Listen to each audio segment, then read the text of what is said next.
Good morning and welcome to Live Jai-Alai in the Magic City on YouTube's Jai-Alai Channel.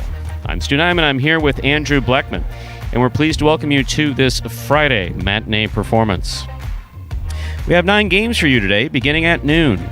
In addition to fast and fun Jai-Alai action, each of today's games offers Win, Plays, Show, Quinella, Exacta, and Trifecta wagering.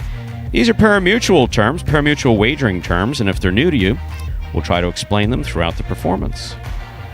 We also have a pick 3 wager in Game 4, the high-paying High 5 jackpot that begins in Game 3 with its $2,000 guarantee. In fact, that jackpot is now over $2,000. The all-new Mighty Ocho jackpot that begins in Game 1. Now, that's a pick 8 wager. Correctly pick the winners of Games 1 through 8. And there's over $1,000 in it for you. Online wagering is available at watchandwager.com, or if you're in Connecticut, mywinners.com. But placing bets is not necessary to enjoy all that we have in store for you today. We do not have any scratches in today's performance. A scratch would occur if someone who is in the printed program is unable to play for a medical reason or an injury. And while we do have a few players that are not in the program dealing with longer term injuries, no one who was scheduled to play today is scratched. So that's good news. And ladies and gentlemen, we recognize that these are interesting times, to say the least. Have been for a few weeks. We were very pleased to be able to bring live Jai-Alai action back to you beginning in May, when we're still dealing with being shut in and staying safe. We realize that many of you have begun to venture out. Some of you are still staying safer at home. So no matter where you are, if you're home, if you're out, if you're one of our simulcast partners, we just hope that you're safe. We hope that you're healthy. And it is our absolute pleasure to be able to bring you Jai-Alai as sports entertainment in these otherwise difficult times. So with that in mind, please place your wagers as early as possible within scheduled post times if you're wagering. If you have questions, feel free to post them in the live chat on YouTube, for those of you watching, of course, on YouTube. And our producer will either answer them directly or will authorize us to speak, in which case we might answer them. Andrew, how are you? You know what, Stu? Good day today. I drove in, and there were a lot of other cars in the parking lot. Magic City back open. Yes. Open from 10 to midnight today. And well, we should say the casino's open. Casino's open. Casino's open. If you want to watch Jai-Alai, Yes. Gotta watch it on TV. We're still not open. We're standing our ground where that's concerned. No. We have 22 prima donnas here who just don't want to go back in the locker room. And they've become a little comfortable with they got their little 6 feet.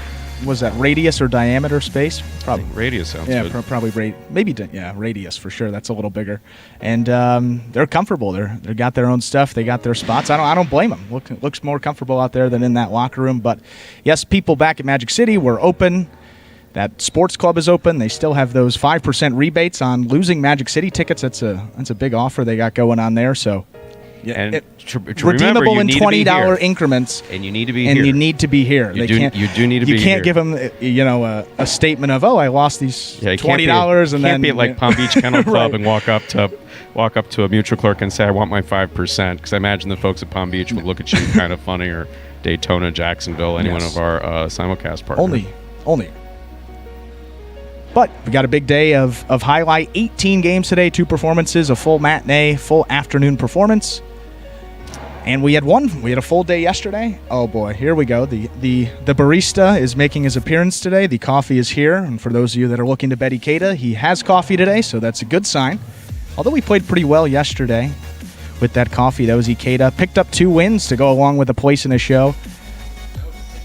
And kept pace with the guy atop those single standings. Douglas also had 2 wins yesterday. Let's give you a overall look at those standings. Douglas still in the lead, 28 wins on the season in singles play alone, and Ikeda, the barista himself, makes a great Cuban coffee, 25 wins, just 3 behind Douglas. He's slowly but surely cutting into that lead, and as the season progresses, he's played a couple more games than Douglas there, so those standings should get closer and closer as this goes on. And in third place, we have Anderluck there with 20 wins, and creeping up in third place, you got Tennessee there with 18 wins now, only 2 behind Anderluck. So we could start to get some movement in those top 3 standings. And for the singles, we pay out top 3, $15,000 bonus to the person with the most wins, $10,000 bonus to the guy that has the second most wins, and third place gets a nice $5,000 bonus. Not too shabby. And before we get into that action for the day, we got a little video that will explain the scoring format for this performance of all of our performances. The first 8 games feature Spectacular 7 scoring, and this video will clear it up for you. Take a look. Spectacular 7 singles games are played with 8 players. Each player wears a different color jersey numbered 1 through 8 on the front. These numbers are traditionally referred to as post numbers. Post numbers are used to signify the order in which the athletes will play in a game. These numbers are also used for betting purposes. Don't be confused by the numbers on the back of our jerseys. Those are just for fun. Each game begins when the player in the post 1 red jersey serves to the player in the post 2 blue jersey. The served ball must land between the 4 and 7 lines marked on the court's side wall. If the ball lands between those lines, the serve is good and play continues until one of those 2 players wins that matchup. The player who loses the matchup exits the court and waits for his next turn at the end of the rotation. It's important to note that every game has 2 rounds. The first 7 matchups in a game make up round 1. Each matchup in round 1 is worth 1 point. Round 2 refers to all matchups that take place after the 7th and final matchup of round 1. The number of matchups in round 2 varies from game to game. And in round 2, each matchup is worth 2 points. The first player to earn 7 points wins the game. And that was a video explaining Spectacular 7 scoring, which again will be the feature format for the first 8 games of both of our performances today. And then the 9th game of both, we will switch it up for you and have that 9-point Superfecta singles match. And again, that is the final game of the day, and we'll have a video to explain the subtle differences when we get there. And now 2 minutes to game number 1. We talked about some of the guys that played well yesterday. Who's hot? Well, let's look at the other side of that. Who is not so hot there? And 2 guys a little bit surprising there. Number 22, Bueno, 0 in the money finishes yesterday. A guy that has been playing just terrific highlight all season long, both singles and doubles. Bueno is in 5th place overall in singles and 2nd place overall with his partner Tennessee in doubles.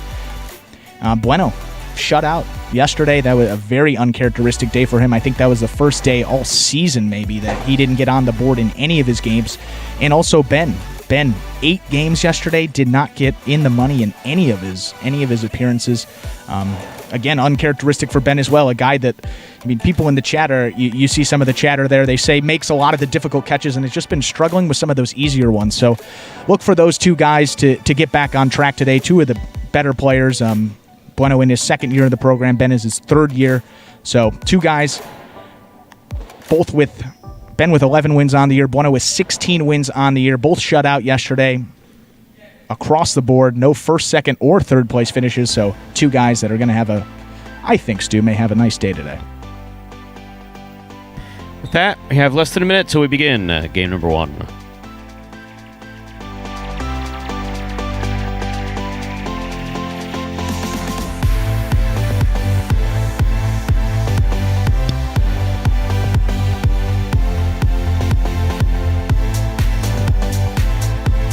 And for those of you that are following along with the action here and may not be betting, might we suggest the Magic City fantasy game, fantasyhighlight.com. There are new contests available every week, and we already started for this current week, week number 7. But head to fantasyhighlight.com if you would like to play, and there will be a new contest every week, so you can do that next week. 0 minutes to game number 1. We will send it over to Stu to begin.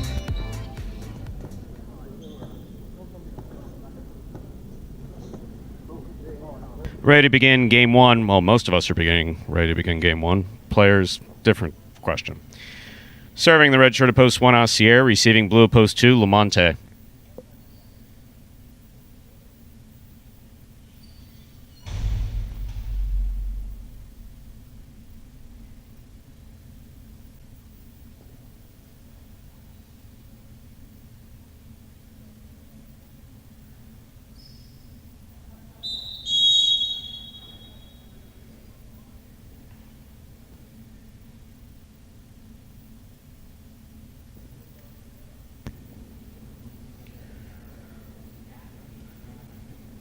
Asier serves. We begin game 1.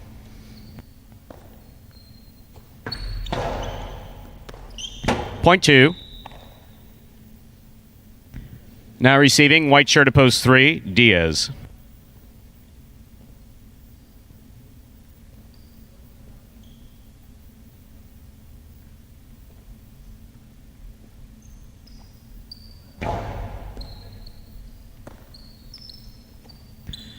Backhand by Diaz to the outside, scooped up on the forehand of Lamonte. Diaz now with the scoop. Backhand to pass, goes deep. Lamonte, rebote to the outside. Well played, point 2. And our next matchup, we have Lamonte serving to the green shirt at post 4, Cool Fitness.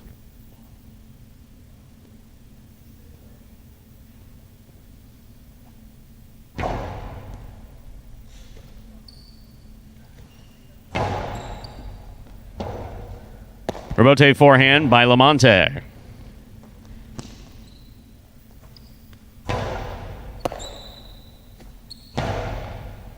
Cool Fitness from the 11 line. Lamonte makes a good catch on the forehand. There's a hard throw. Crossing the sidewall at the 9 line. And scoring. Point 2.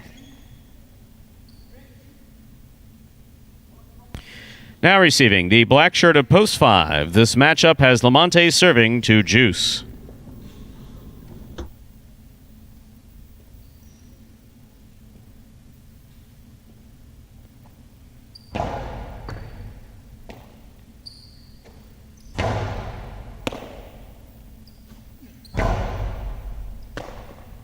Ball dropped by Juice at the 12 line, point 2.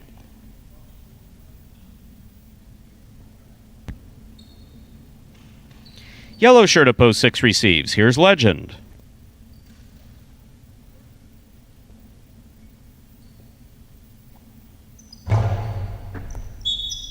That's an overserve.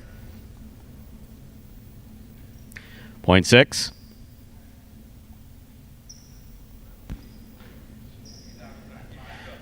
Next matchup has Legend serving to post 7. The pink shirt is Vuelo.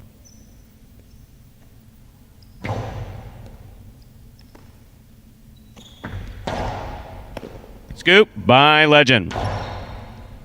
Vuelo on the catch on the forehand. Ball gets by Legend on the left side and scores point 7.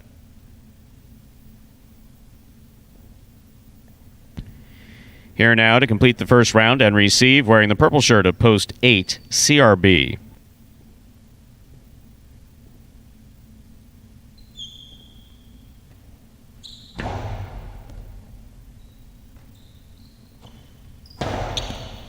Scoop attempt by Vuelo, tipped, point 8. That completes the first round of play. All matchups are now worth 2 points. First to return, Asier.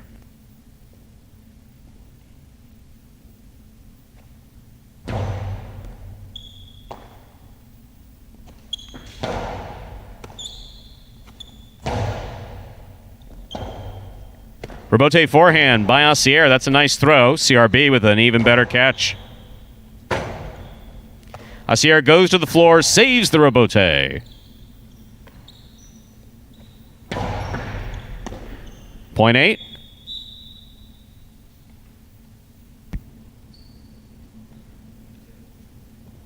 First double point goes to CRB. Here's post 3, Diaz.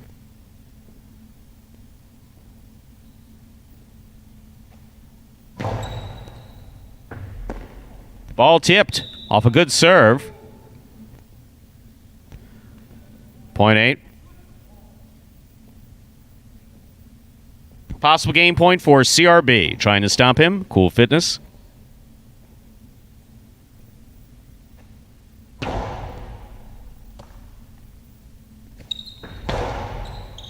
Catch by CRB. Cool Fitness saves the forehand rebote. CRB from the 7 line. There's a hard throw by Cool Fitness.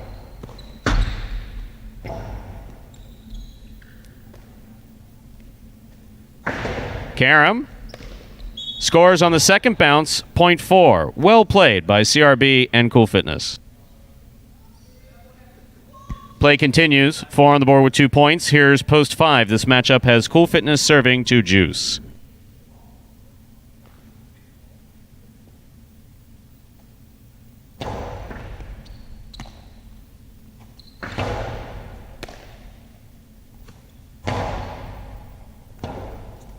Robote left side, save by Juice. Cool Fitness moves up, makes the catch. Low and hard. Juice again. Diving Robote save by Juice. That scores. 0.5. Here's post 2, Lamonte.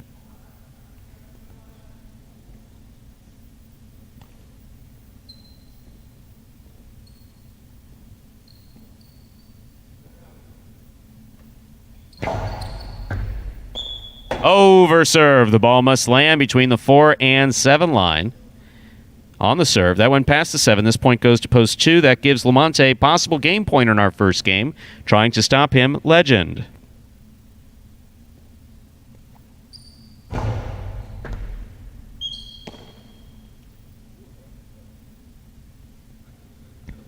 Point 6.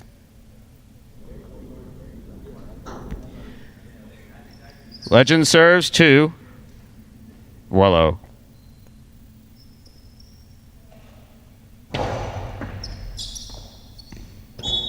Point 6. Possible game point for Legend in post 6. Trying to stop him, Asier.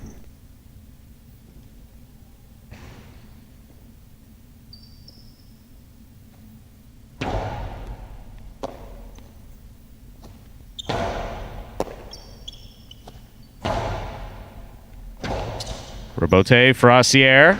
It's a 2-all. Soft touch. Legend on the run.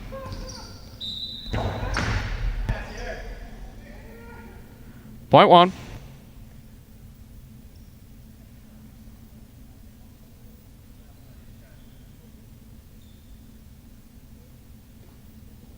Play continues again. Here's post 3. Diaz.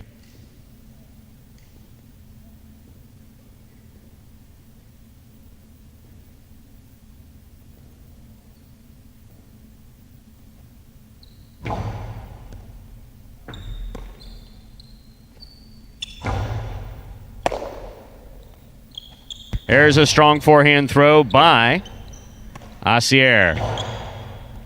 Asier from the forehand. Karen by Asier. That's beautifully thrown and scoring. Point 1.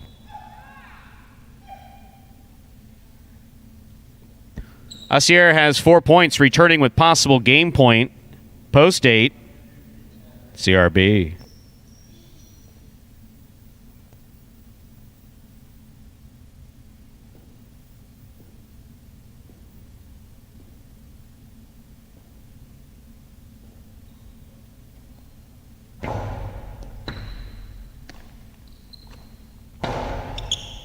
Scoop by Asier. He holds onto it.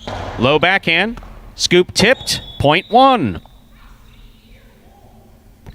Possible game point for the red shirt at post 1. Asier trying to stop him. Post 4. Cool Fitness.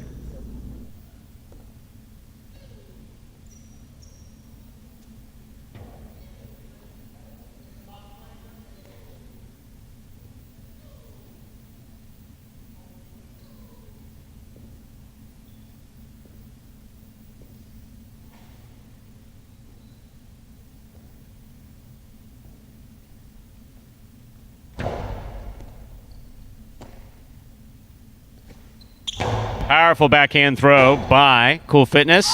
That scores. Point 4. 4 with 4 points. Here's post 5. Juice.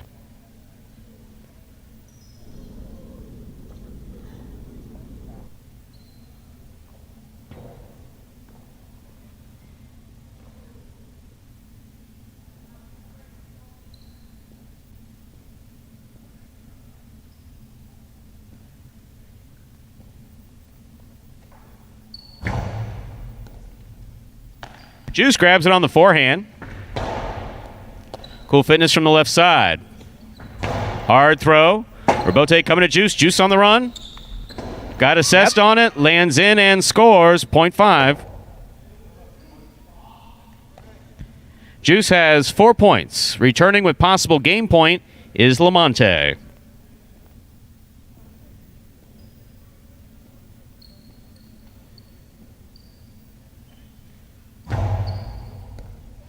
That's an overserve. And that is point and game to the blue shirt of post 2, Lamonte. 2 wins it, 1 places, 6 serves to 8. This is a playoff for 3rd place.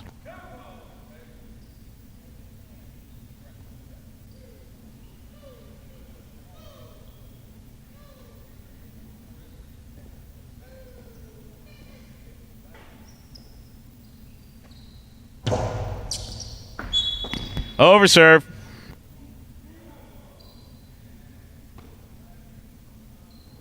Point and show 2. Post 8 CRB. Unofficial order finish is 218.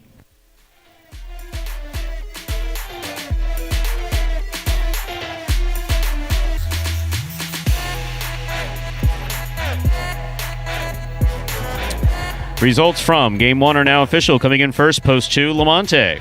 Taking second, post 1, Asier. Coming in third, post 8, CRB. 218 is the official order of finish for game number 1.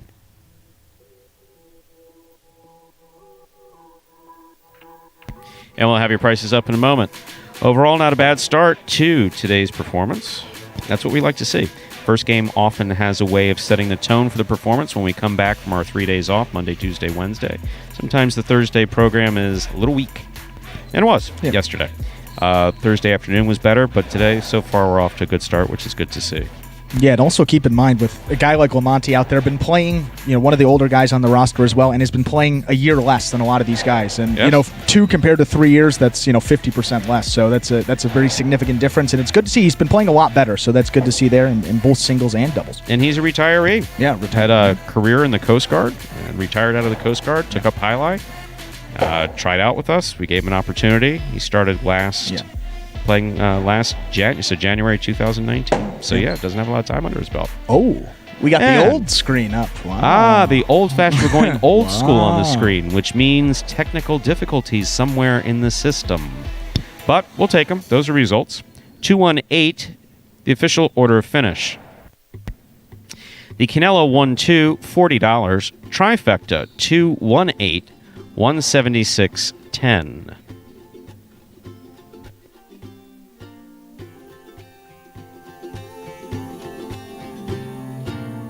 Yeah, Throwback Thursday is actually yesterday, but we'll do Throwback Friday. Throwback Friday, make a phone call, find out what's going on, and move on. Up next, Game 2, a spectacular 7. Singles match, play to 7 points. Points will double after the first round of play. There are no scratches in Game 2. And post time, just about 7 minutes away. Imagine the perfect mixture of athletics, spectacle, and speed. Jai-Alai. Let's design a Conan O'Brien or Conan superhero. Sure. Oven mitts. Maybe there's some steam coming off the mitts because I took a focaccia out of the oven. Oh, a Jai-Alai glove in the other one. That'd be great. Have you ever played Jai-Alai? Actually lacrosse, but it's Jai-Alai for white people. I'm Johnny Nacho, this is Steve-O. This is Jai-Alai. Jai-Alai is like handball, only you fling the ball and catch the ball with this basket thing. It's more complicated than that. And dangerous.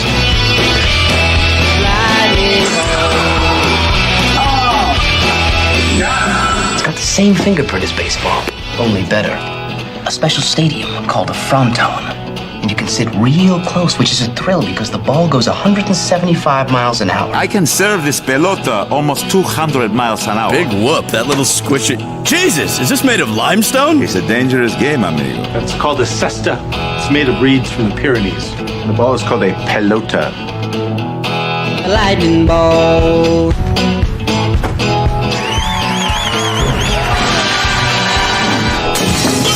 Good God.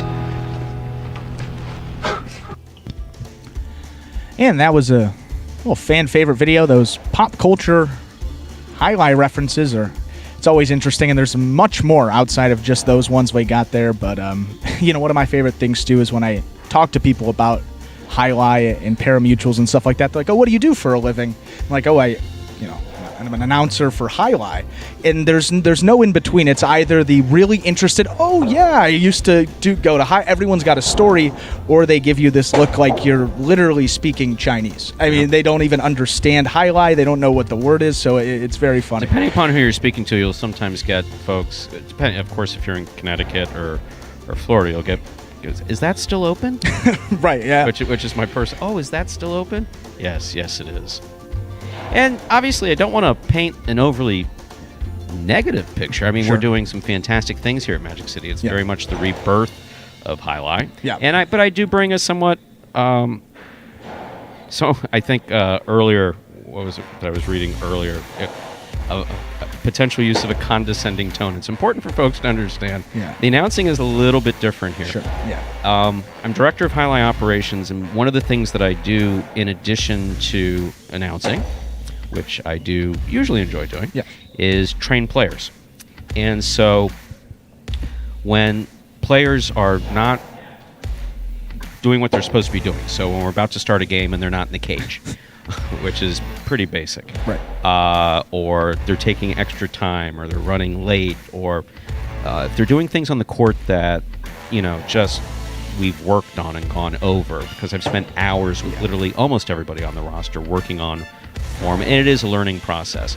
So I have a very honest approach of how to do that. It's by, there's not one person on this roster, literally not one, that I haven't spent an hour or two talking and I've about seen all whatever's those. Yeah, exactly. Absolutely. So it's really not so much condescending, even though it may sound like that. It's disappointment, it's frustration, it's sometimes anger. But at the end of the day, you really want them to get better, and you care for these guys tremendously. Care for the program, care for the players, and sometimes it comes in a wise ass tone, and so if it comes off that way, I do apologize, not to them. They wouldn't know what to do without it. No, exactly. So by no means, definitely, but condescending, definitely not the right word. No. Condescending, even if that's the way that sounds, I do apologize for that, but no, not condescending. Tough love, at worst. 1 minute to go till we begin game number 2.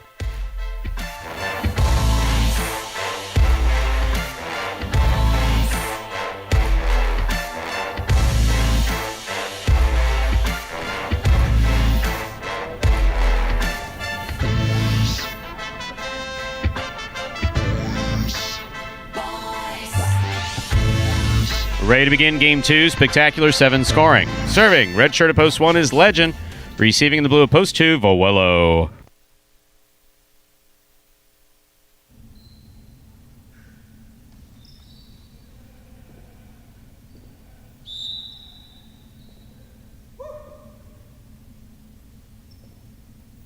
There's the serve. We begin game 2. Catch on the forehand of Legend. Scoop. Missed. Point 1.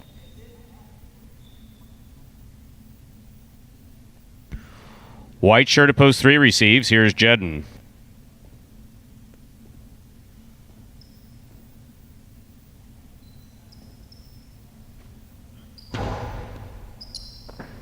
Ball missed by Jedden off the serve. Point 1. Green shirt at post 4 receives. Here's Diaz.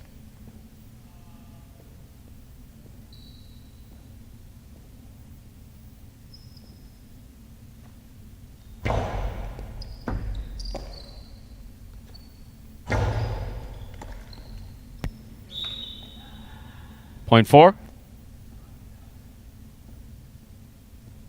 Black shirt at post 5 receives. Ben.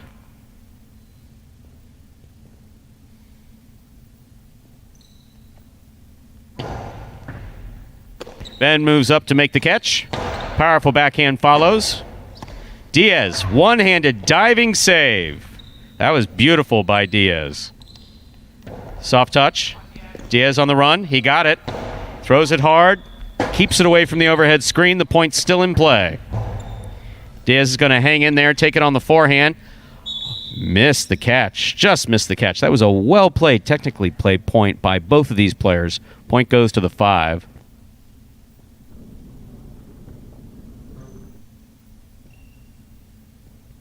Here's post 6, El Barba.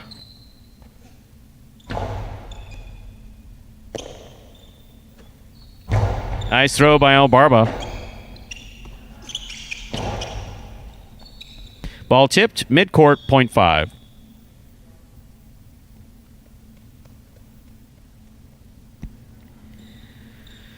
Ben will now serve in this matchup to post 7, Tennessee.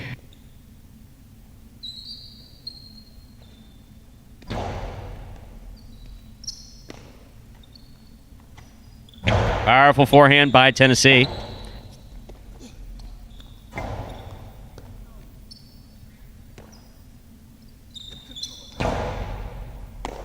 Good catch by Ben at the 11 line. Tennessee on the forehand. Low and hard to the inside. Ben makes a great catch pulling it from the side wall. Tennessee from his knees. Not going to be able to throw it from down there. Point 5. Here now to complete the first round and receive. Wearing the purple shirt at post 8, here's CRB.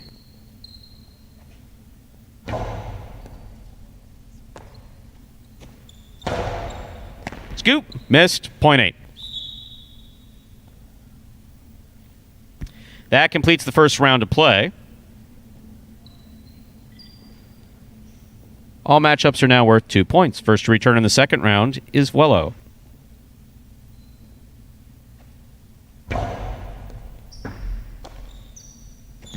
Powerful backhand throw by Vuelo. CRB takes it, throws it over Vuelo's head.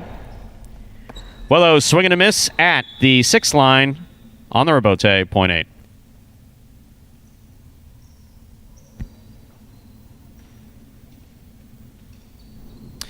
In this next matchup, CRB serves to Jedden in the white of post 3.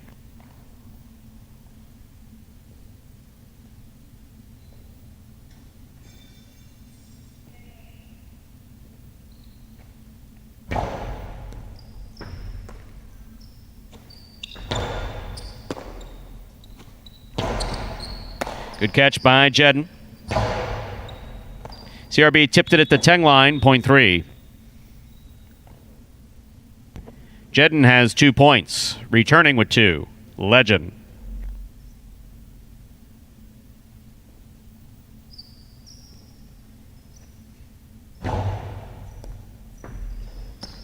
Ball dropped off the serve, point 3. Jedden with 4 points, serving to the 4 post. Returning is Diaz.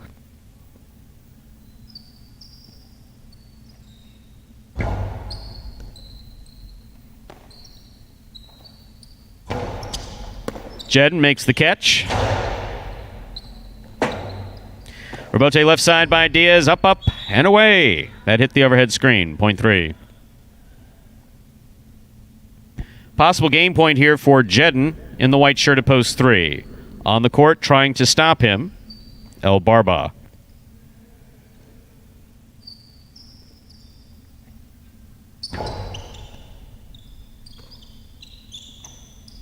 Powerful backhand by El Barba. Rebote coming up for Jedden. That's a beautiful rebote to the inside. Point and game to the white shirt of post 3, Jedden. 3 wins it, 5 serves to 8. This is a playoff for second and third place.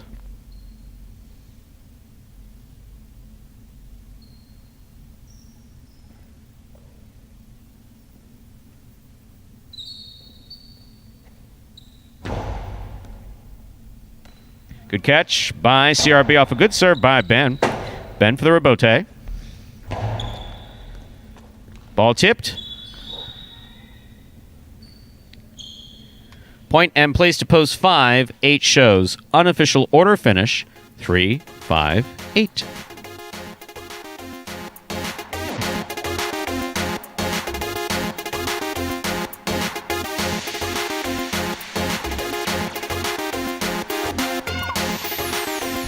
Results are official from Game 2. Coming in first, Post 3, Jedin. Taking second, Post 5, Ben. Coming in third, Post 8, CRB.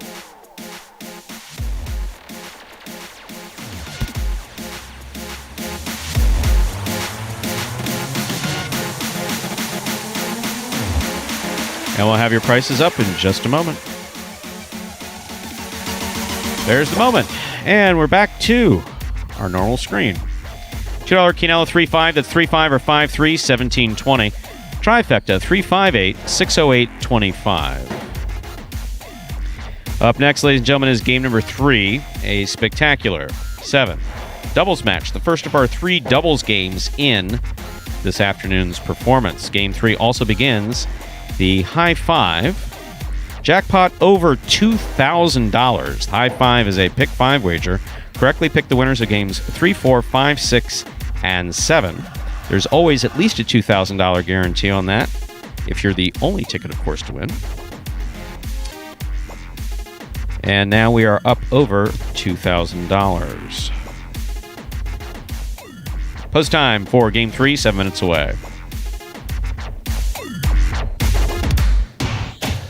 And before we get into that first doubles game of the day, we got another video. This one is going to explain how to win and how to lose in the sport of highlight. Take a look. The main rule of highlight is simple. Players must catch and return the ball in one fluid motion. Sounds easy enough, right? So how do you win? You can win a matchup simply if your opponent overserves, underserves, or serves the ball out of bounds. On the flip side, your opponent wins the matchup if the serve is so good that you fail to catch and return the ball to the front wall. If your opponent fails to catch the ball before it bounces twice on the ground, or if your opponent's cesta makes contact with the ball but doesn't catch it, then, in both of those cases, you win the matchup. You can also win a matchup if the ball bounces around in your opponent's cesta during an attempted catch. This is called juggling, and it's illegal in highlight. Another way to win a matchup is if your opponent throws the ball and it lands out of bounds on its return from the wall. The overall game strategy for a highlight player is to make it difficult for an opponent to reach the ball in time or to execute a rebuttal play.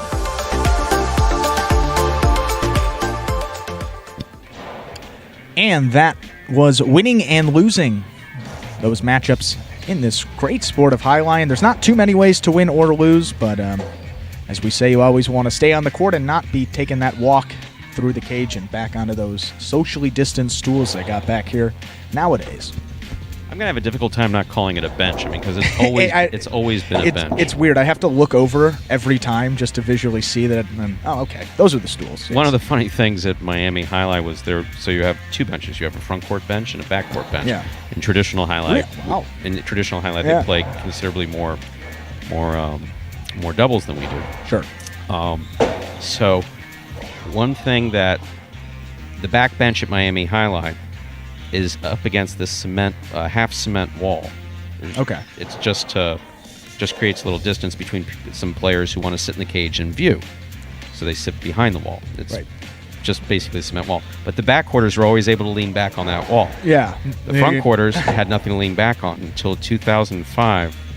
I forget who it was, but one of the players, and the highlight players very rarely make requests like this, said, "Can we get a back for the front bench?" And it's something to lean back on. And it had been that way. That particular cage at Miami Highlight's been there since the renovation in 1965. Wow. So for 30 years there was nothing to lean back on. A lot of back, lower back. You would have thought that we installed a fountain or something. The front court players absolutely adored just being able to lean back in between points. Wow. Because I mean, there we're playing between 12 and 14 games of performance. Right, so. a little longer. Yeah, I was going to say those back benches. I mean, I don't know if that can really support anyone's weight here. So we can be socially distanced. We took out the basically it's a bleacher that we use as a bench, and we have these individual stools. Yeah. So very little contact with the players and very small footprint. And we keep them color coordinated for the doubles too. That's I don't know who did that. I had nothing to do with that. I walked in and I saw it and I was like, wow. Yeah. Wow, Very someone cool. really has OCD. We have just less than 4 minutes to go before we begin game number 3. Once again, this is our first doubles game, part of the doubles championship. here at Magic City. This doubles championship runs through June 28th. That's the weekend it will conclude. It's the first of our 3 doubles championships here at Magic City.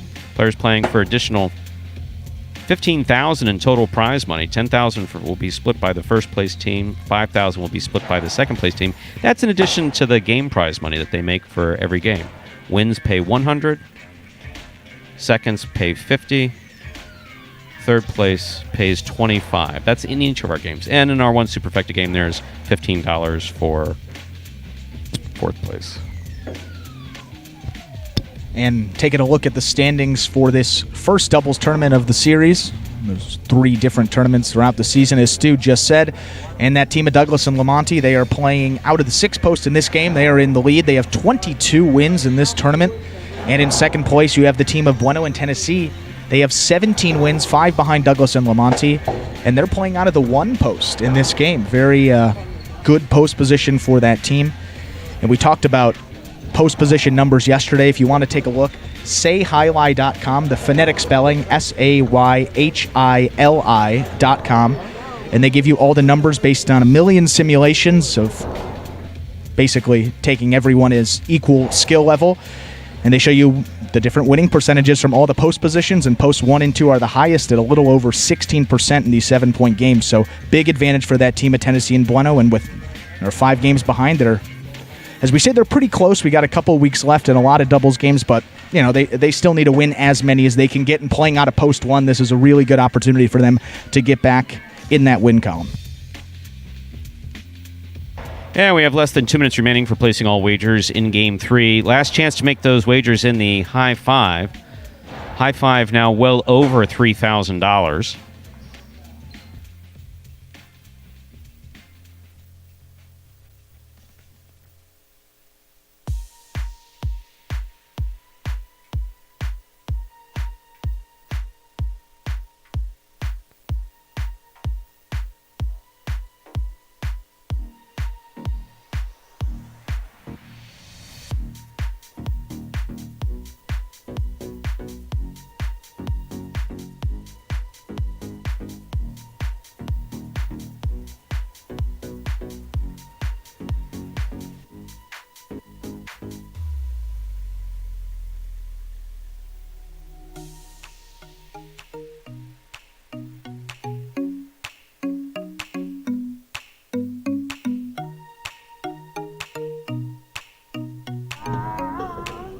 All right, let's go now.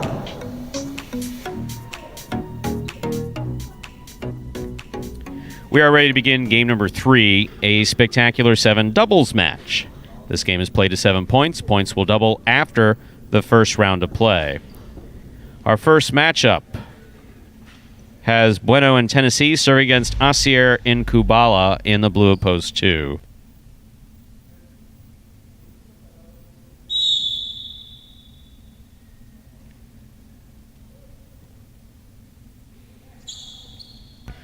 Bueno serves. We begin game 3.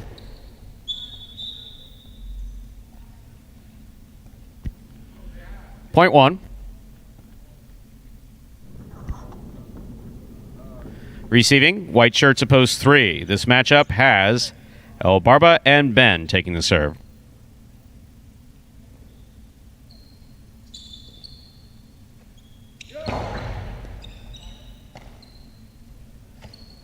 Powerful, powerful backhand by Ben.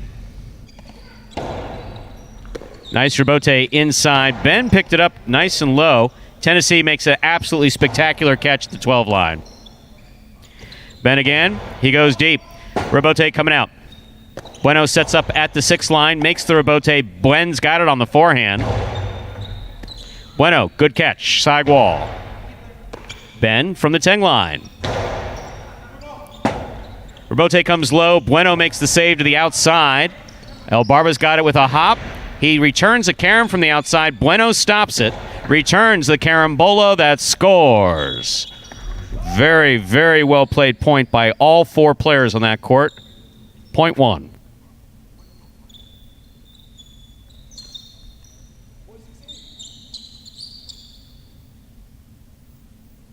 Now receiving the green shirts of post 4, Diaz and Anderluck.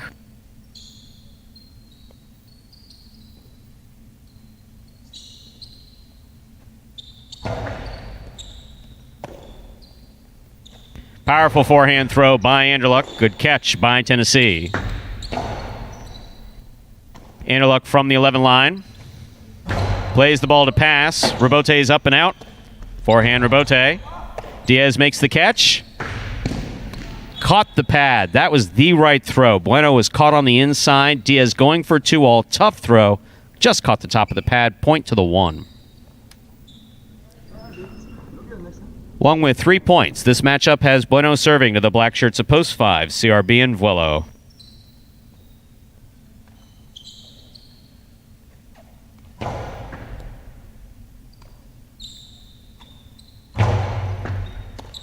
Bueno from the left side. He goes deep. Forehand Rabote hooked to the floor. Point 1. Along with 4 straight points, yellow shirts of post 6 take the court. Here's Lamonte and Douglas.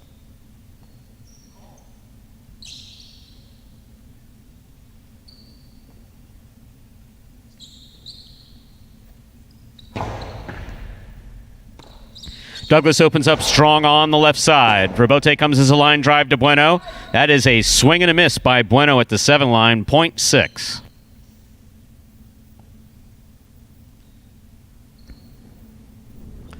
On the court, ready to receive.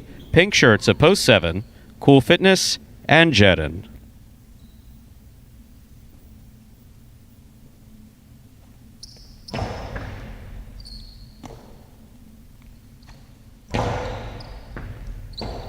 Douglas for the Rabote. Beautifully played inside. Off the tip of Jedin Sestic goes point 6.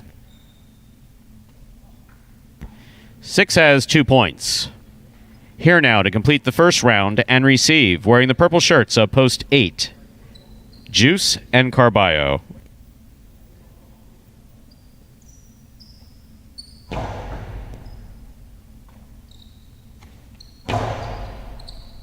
Good catch by Douglas at the 13 line. Powerful, powerful throw right to Juice. Missed on the forehand, point 6. That completes the first round of play, and all matchups are now worth 2 points. First to return, post 2, Asier and Kubala.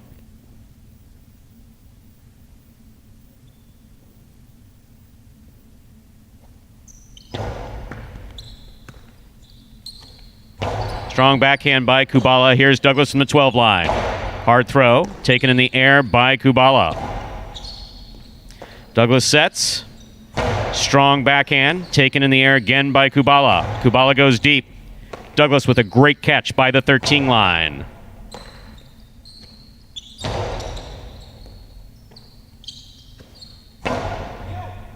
Rabote coming on Asier. Asier makes the Rabote from the left side. Douglas has it. Karam, a split placement actually. Asier stops it. Asier's return will score point 2. White shirts of post 3 receive, El Barba and Ben.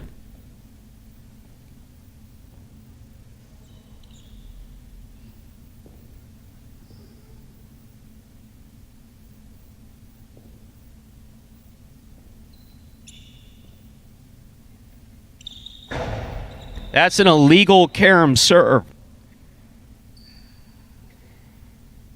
Ball touched the sidewall before the front wall. Point 3. Post 4 receives. Green shirts. This matchup has Diaz and Anderluck receiving.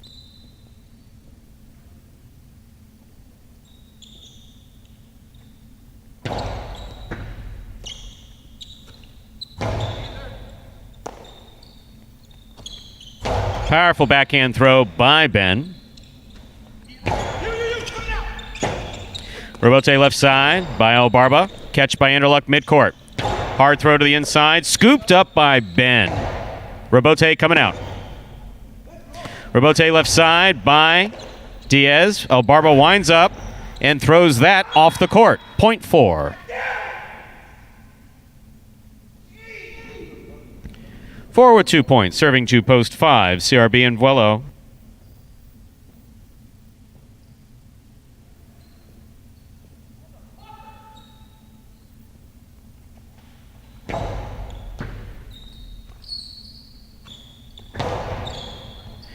Anderluck makes the catch on the forehand, fires it over the top. Good catch by Vuelo. 0.5.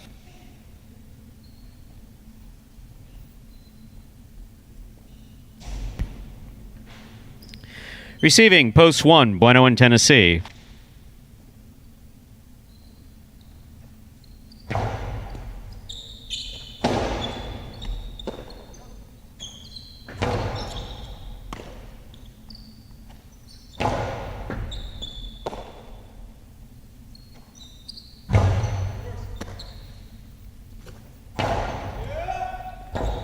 Rebote comes to the left side of CRB. Soft touch on the Rebote. Not soft enough, though.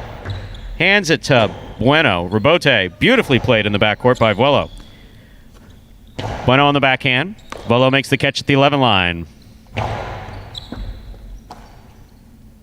Tennessee over the top. Good catch by CRB. Backhand, too wild. Did not have control of that ball. Went to the overhead screen. 0.1. Possible game point, red shirts at post 1, Bueno and Tennessee. Trying to stop them, post 7, Jedden and Cool Fitness.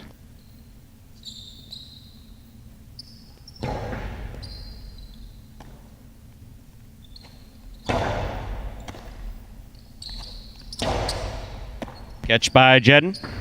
Powerful backhand. Touch the side wall. Juggling.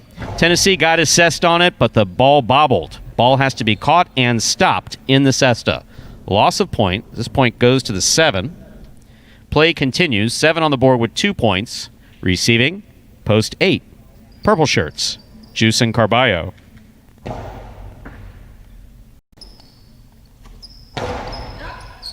Ball tipped in the backcourt, 0.8. 8 with 2 points. Returning with 3 points, post 6. This matchup has Juice serving to Lamonte and Douglas.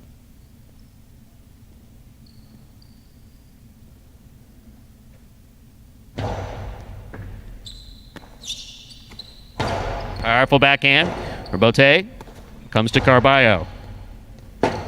Douglas, difficult Rebote save. Shows a lot of control there. Carballo with a hop, then hit the side wall.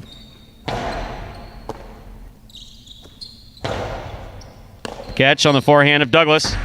Sidearm carom, scores for Douglas. Well thrown, 0.6.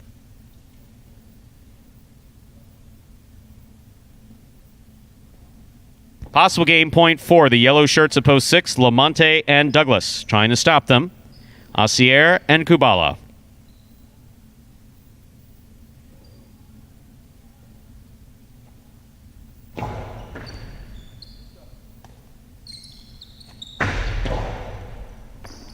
Point 2. 2 on the board with 4 points. Here's post 3, El Barba and Ben.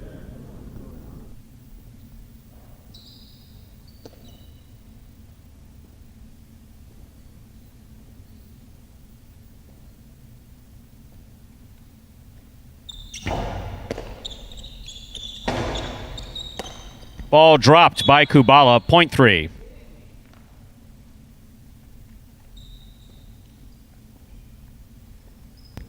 In this matchup, El Barba serves to the green shirts at post 4, returning are Diaz and Anderluck.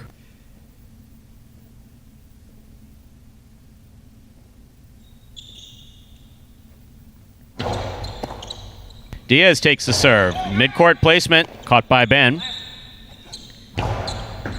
Anderluck sets to make a good catch on the left side. Hard throw from the left side of Anderluck. Rebote. Anderluck moves up on the ball perfectly. Good catch. Nice throw. Ben's there. Rebote forehand to the inside. Ben's got it. Catch on the forehand of Anderluck at the 12 line. Hard throw to the inside. Ben's there with a good scoop. Anderluck from the forehand at the 12 line. Over the top to the inside. Ben's there with another good catch.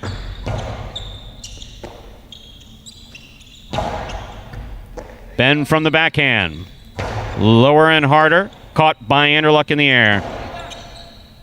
Ben with a good catch. Holds onto it. Low and inside. Scooped up by Anderluck. There's the reverse. Ball taken on the forehand of El Barba. Outside placement. Goes outside the court. Point 4.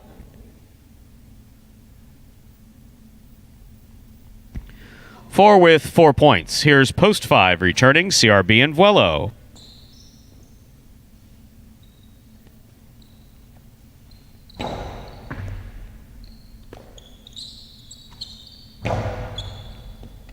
Anderluck from the 11 line. Hard over the top on the right side. Here's Vuelo. Juggling ruled on the catch of Vuelo. Ball must be caught and stopped in the cesta, not bobbled. Ladies and gentlemen, the game cannot be played beyond 7 points. 4 has 6, 1 has 6. 4 serves 1 for the game.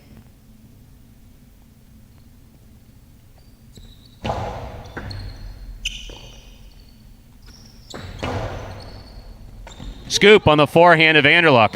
He rifles it back. Good catch by Tennessee. Hard throw. Anderluck from the 11 line. Powerful, powerful throw to the inside. Tennessee knocked it down. That is point and game to the green shirts of post 4. Diaz and Anderluck. 1 places, 6 shows.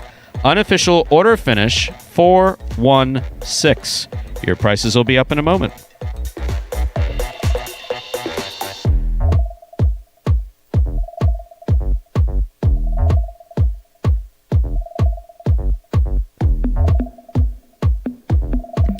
Results are official from Game 3. Coming in first, post 4, Diaz and Anderluck. Taking second, post 1, Bueno and Tennessee. Coming in third, post 6, Lamonte and Douglas.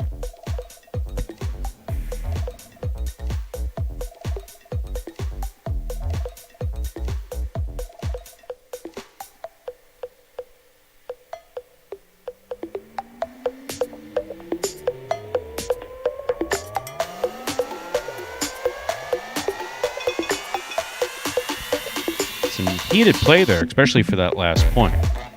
I mean, these points in doubles, we talked about it yesterday. With the series and you play with the same partner, I mean, especially in the closing weeks of these tournaments, these games become really important. I mean, that win for that would have been a big win there for Tennessee and Bueno. They're 5 behind Douglas and Lamonte, and they need to turn those places and shows into wins somehow, some way. And we were just talking about it. A little shocking that Bueno, who is notorious for picking serves in the front court, just seemed that either he just didn't want to risk it, didn't want to go for it and potentially lose it right off the bat, but didn't pick the serve there. And then Tennessee, who's been playing great in the backcourt, just happened to drop one there, but a little bit shocking. They've been playing aggressive, and that formula has been working for them, and they went away from it there. But a couple more games today, so they'll get back on track for sure. From Game 3, $2 Quinella. That's first and second in any order, so that's 1-4 or 4-1, 1860. Trifecta, first, second, and third place, returning 122.80. Up next, ladies and gentlemen, Game 4, Spectacular 7. Singles match. Play to 7 points. Points double after the first round of play. Post time for Game 4. Just about 7 minutes away. Good luck.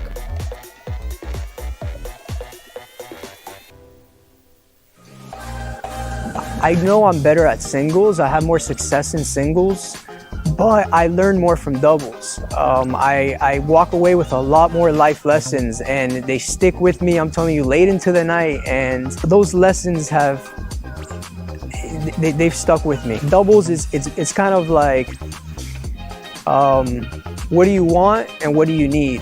Playing doubles, you're definitely having to trust on each other. You're trying to rely on each other, and it's just a lot like a marriage. It's compromise. It's days where you're like, wow, this person's crazy, but maybe you can't express that. You can't tell them that. You got to tell them, hey, I'm with you. I'm gonna stick by you. You know, I got your back. You know, no worries. Even though maybe in your head you're like, what was this person thinking? like they say, as iron sharpens iron, so friend sharpens friend. And that's what you find in doubles. You find that, you and your partner, you make each other better. And it's hard, but you walk out a better person. And that was a little doubles commentary from Diaz, and talking about how trust is obviously very important, and both him and Anderlecht have been working on that, and it's starting to show there on the court. They've played a couple less games than some of the other teams out on the board, but overall now, in 63 games, they have 9 wins, and they're in 5th place overall in those double standings for the first tournament. So, when a guy gets injured like that and they miss 2 weeks of a 8-9 week double season, that's pretty significant and really hard for a team like that to come back. But a very competent front quarter in Diaz has been playing really well, and Anderlecht starting to pick it up, both doubles and singles, just firing the ball. They have 9 wins, Anderlecht and Diaz in 5th place. Just 1 win behind Asier and Kubala for 4th, and 3 behind Carballo and Juice for 3rd. And if they want to get in the money, they got a long way to go to get there. They need to make up 8 games on Tennessee and Bueno, who have 17 wins. So they got to make up 8 games in just about 2.5 more weeks here of action, so maybe unlikely for that team, and a little unfortunate that they had to deal with Diaz's knee injury, but a very solid doubles team if you're still looking to wager, and one that could really go on a pretty big run, and it'll be interesting to see what happens. If any team from that bottom of the pack can do it, we know Anderlecht has done it before. Diaz, really good front court play, so still not out of it, but a little bit unlikely at this point.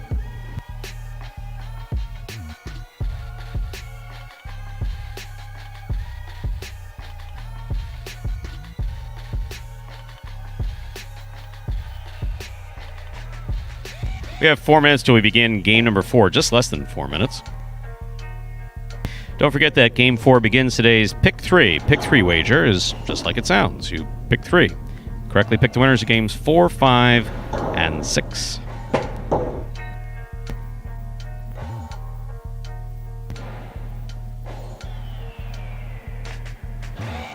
Definitely some solid play in our first doubles game. Be very interesting to see how we do in the second and third doubles game coming up in games 5 and 7. Yeah, and usually after the doubles, you got some of those feature players, some of the better guys get some action, and then they come in those later singles games, so it gets them a little bit warmed up. So after game number 3, usually momentum really starts to pick up. So game 4 should be a good one. Yeah, the best singles games that we have come up in games 8 and 9, last 2 of the day.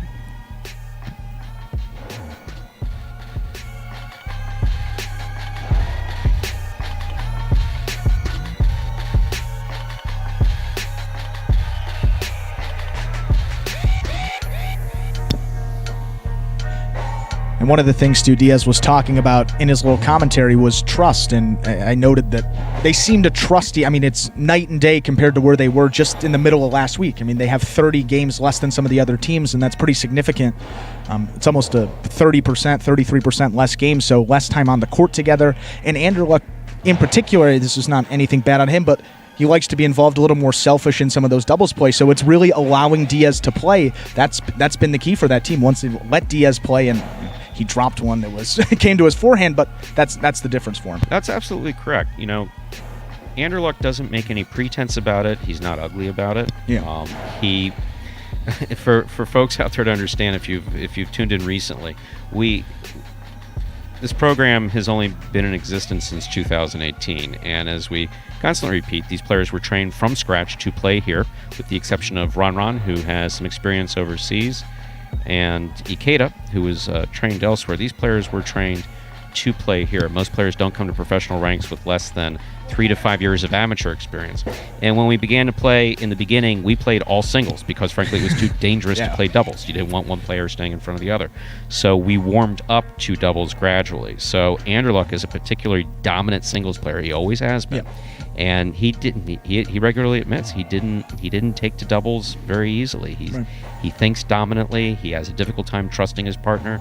He goes for balls that he sometimes shouldn't. But with Diaz, he's got a good match. Diaz is a particularly bright player, and where he is physically, obviously, nowhere near as strong as Anderluck, he's got shots that Anderluck doesn't have. So Yeah. it's really a good match. A good teammate to have in doubles, someone that's smart, knows where to be on the court, and puts himself in a position to make those saves that obviously, Anderluck may not be able to get. So a good combination there. And I said unfortunate that we haven't been able to see them for the full 90 games. They would have been one of those teams that would have been right up there, would have been maybe a three-man race, but still a battle for those top two spots. Tennessee and Bueno, you saw there, they had game points, so 2.5 more weeks in this doubles tournament. We got a couple more games coming up today as well. Game 4. We're ready to begin game number 4, a spectacular 7 singles match. Played to 7 points. Points will double after the first round of play.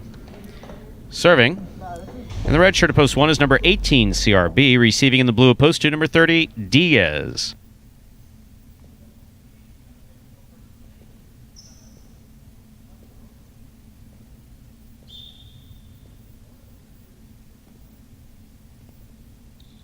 There's the serve. We begin game 4.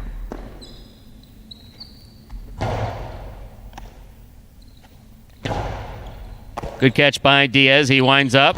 Big left side to the inside. Rebote forehand by CRB. Diaz moves up on the ball to take it in the air just like he should. Good effort. Just couldn't finish the catch. Point 1. White shirt of post 3 receives. Here's Juice.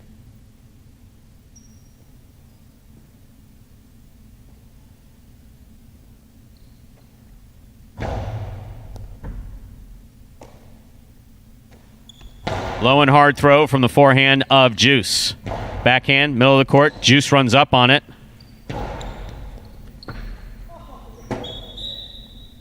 Point 3. Our next matchup has Juice serving to the green shirt of post 4, Vuelo.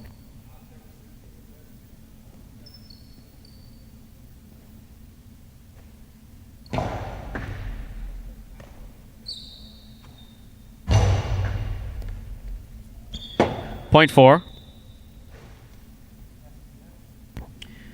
In this next matchup, Vuelo will serve to Cool Fitness wearing the black shirt of post 5.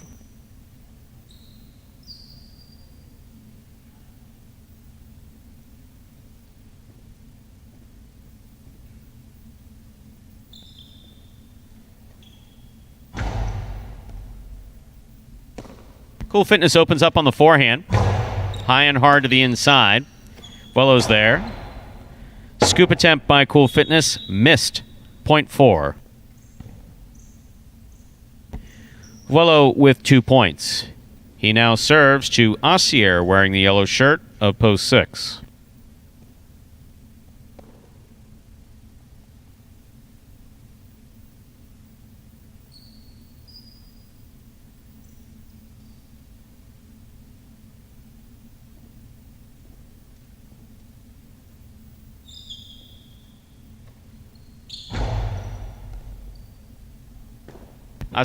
Assier missed the ball on the forehand. Point 4. 4 with 3 points. Vuelo now serves to the pink shirt of post 7. Here's Lamonte.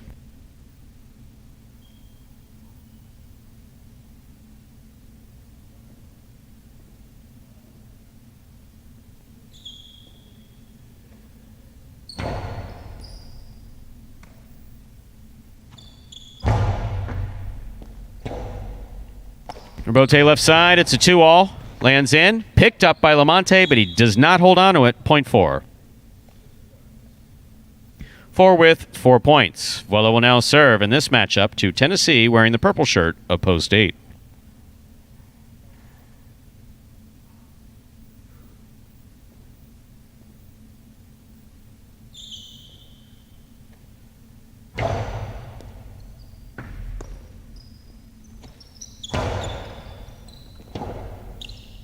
Rebote left side by Vuelo. Good catch by Tennessee. Low and hard to the inside and scoring for Tennessee. Point 8. That completes the first round of play. All matchups are now worth 2 points. First to return in the second round, Diaz.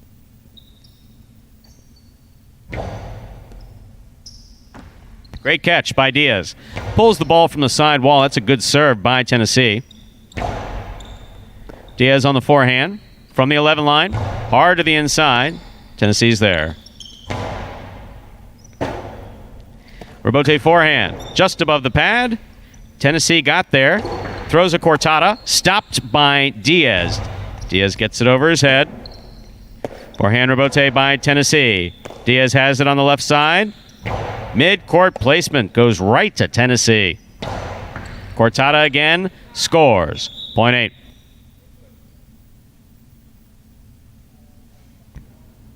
Tennessee has 3 points. He now serves the returning a one-post CRB.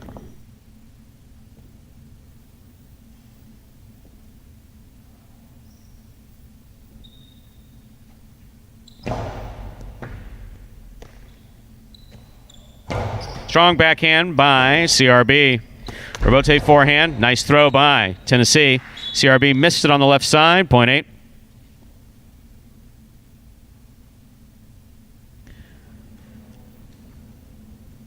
Possible game point for the purple shirt at post 8. Tennessee trying to stop him. Juice.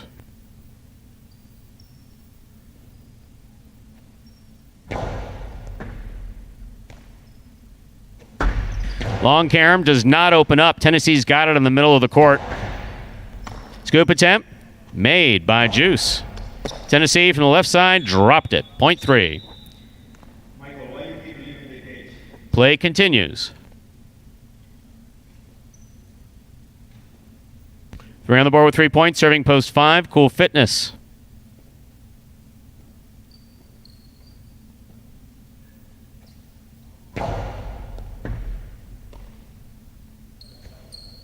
Powerful backhand throw by Cool Fitness. Rebote left side, wild. Out of play. Point 5.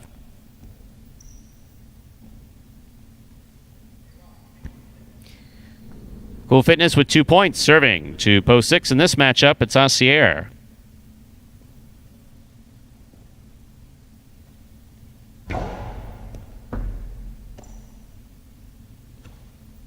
Hard throw by Assier, caught in the air by Cool Fitness. He goes deep. Rebote sets up for Assier. Missed it. Point 5.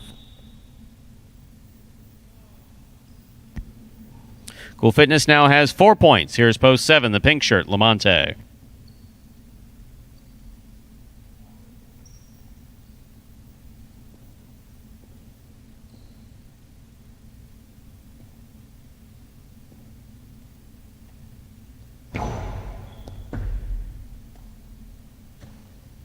Hard throw to the inside. What a catch by Cool Fitness.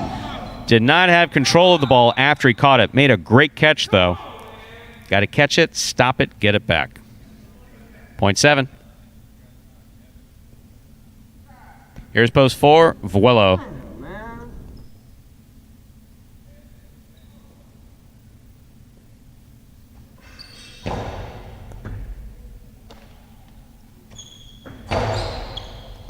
Scoop attempt missed by Lamonte. Point 4. Possible game point for post 4. Vuelo trying to stop him. Diaz.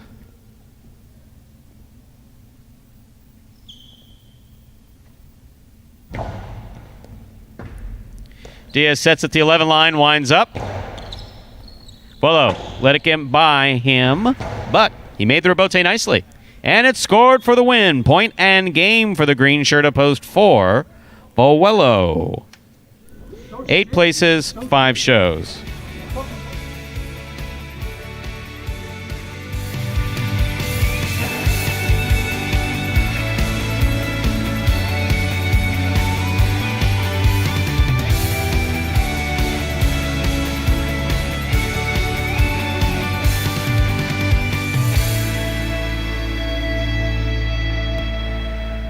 Results are official from Game 4. Coming in first, post 4, Vuelo. Taking second, post 8, Tennessee. Coming in third, post 5, Cool Fitness. 4-8-5 is official for Game 4.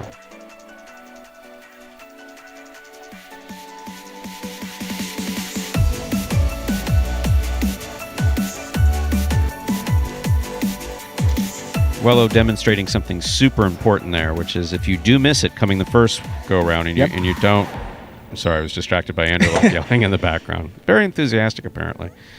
If you do miss the ball coming the front way and you don't tap it, a lot of other courts in traditional highlight, you're at risk of the chick-chack or chula. Here, almost everything comes out. Right. So turn around, set up, throw the rebote if you can. Yeah, very well done.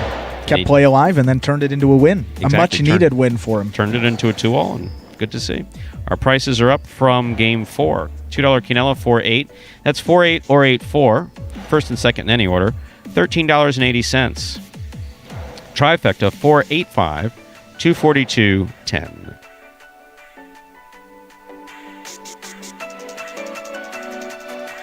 First number in today's pick 3, the number 4.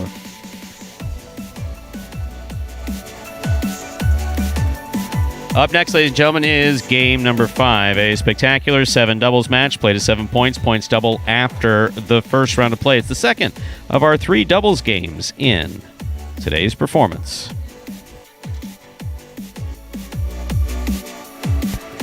Post time for game 5, 7 minutes away. Good luck. I would say my biggest motivation, definitely not to be the worst. I definitely don't want to be the worst out there, so every time I get out there, I try to be better than that person I'm playing with or against. When I go out there, I really care what they're doing. I just want to be better than them. Yeah, that would be my major motivation right there. I'd hope to accomplish just to place higher than I did last year or the year before that. Top 5. In this new 2020 season, I plan on just executing my shots a lot better to score the point and finish it as quickly as possible, and just continue practicing as much as I can. Just practice, practice, practice. And that was last game's singles winner, Vuelo, talking about some goals, expectations for the 2020 season. Started off really well. Certainly has cooled off. No one needed a win there more than Vuelo. Good, came back around, stuck with that rebote, played a 2-wall, and it led to the victory there. Over the last 3 weeks, week 5, Vuelo had no wins. Week 6, last week, Vuelo had 1 win in 7 shows, and then finally able to get on the board there. So 2 wins in the last 3 weeks for Vuelo. Good to see him back in the win column. And overall on the season now, Vuelo with win, not mistaken, win number 15. Yes, 15 wins for Vuelo on the season, tossing his hat in the ring for maybe sneak into 3rd place. And now we have another video for you. This one, a little different. It's a trailer, actually, for Magic City Hustle. Take a look. Remind me of Hustle City, man. Everybody got more than one gig. I sell ice cream, rather sell a CD. I have a security company, a beauty salon. I've been doing music for a very long time. I'm not your neighborhood Uber driver. I do luxury. And then I have another job. I play highlights. We're looking to transition from dog racing to highlight. I went to the university. I said, listen, I have this crazy idea. Do you think we could send something out to all the ex-athletes for the last 20 years and say, we're looking to hire and train highlight players? They paying us, man, and we can win big money. Let me see what this is all about. That's what you gotta do. Get some money. The players taking the court are all athletes you may recognize. Baseball, football, track and field. If you're going to come into this sport, you got to be dedicated. You're going to be a piece of cake. We knew going in, they're not going to be great the first day. We'll be like the Jamaicans with the bobsled team. Game time now, man. This is going to be the first time that my kids will be able to sit in the audience and root for their father. Who wants it more? This is a sacrifice I think is going to pay off in the end. This is a dream for me. I got to win. Can't get drama better than this. Highlight became the new hustle. Let's get ready to play.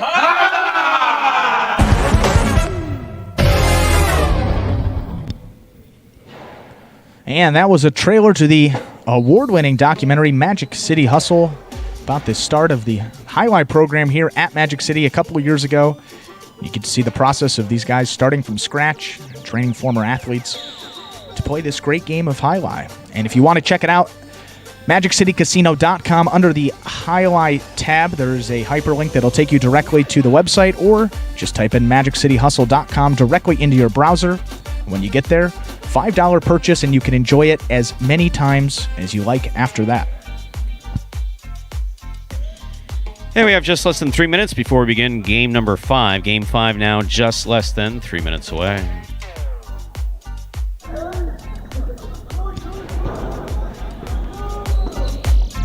been checking out this, been saying it a lot, sayhighlight.com. If you're into the numbers, you want to gamble, you don't really understand how to get your feet wet, a great website. It's got all the information you could possibly need. They also have some historical data on our doubles team. So last year, 2019 doubles tournament winners. And they have the full numbers, games played, wins, places, and shows. Actually, the highest winning percentage, or team with the highest winning percentage of the doubles championship teams, was Fred and Carballo. They won at a 28% clip last season. The second doubles tournament winner last year, Rock and Douglas, they won at about 23%. And then Rock and Douglas Part 2, they played together in the second and third doubles tournament, and they ended up taking home that overall doubles championship. They won at about 21.5%. So a good trend there is the percentage of wins are going down for the winning team, and that's just more consistent play, a lot more parity on the board there, roster getting better, and these guys improving. So a good stat you like to see, and that winning percentage from Douglas and Lamonti was way higher at the beginning of this doubles tournament, was up over 30%, and now it's come down to right around that 23-24% range, and we'll see where they end up at the end of this tournament if they do end up being our doubles championship team. Third and final call for all wagering in Game 5. Last call.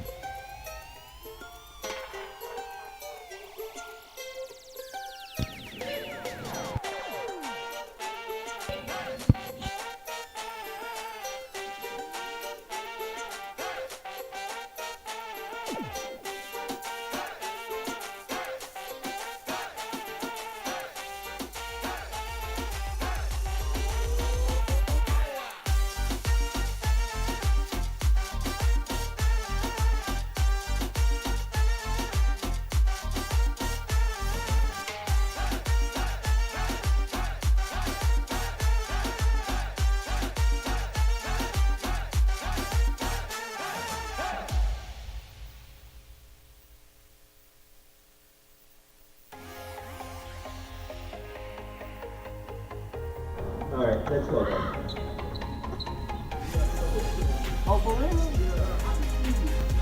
We're ready to begin game number 5, a spectacular 7. Doubles match, play to 7 points. Points will double after the first round of play. Serving in the red shirts of post 1, we have CRB and Vuelo. Receiving in the blue of post 2, Cool Fitness and Jeden.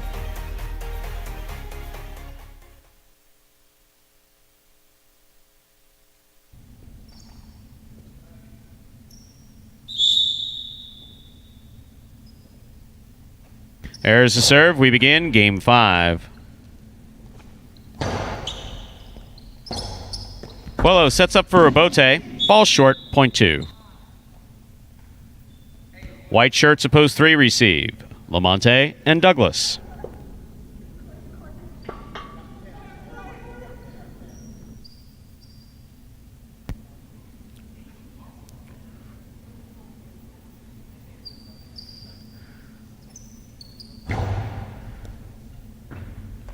Douglas on the left side. Cool Fitness with a tip ball at the 13 line, point 3. In our next matchup, Lamonte will serve to the green shirts of post 4, Asier and Kubala.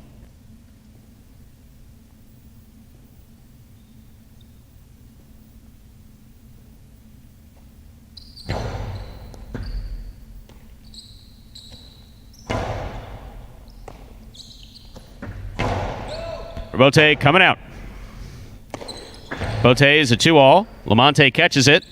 Throws it nice and hard. Crossing the side wall right where Kubala is.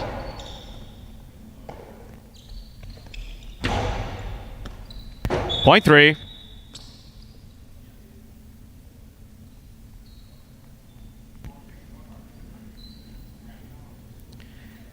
Now receiving the black shirts of post 5, Juice and Carballo.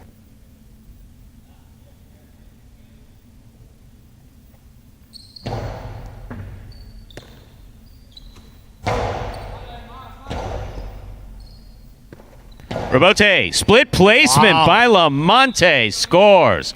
Beautifully thrown by Lamonte, point 3.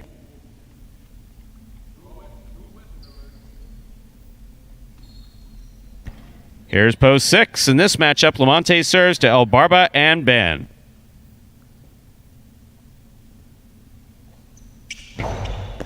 El Barba missed the serve. Point 3.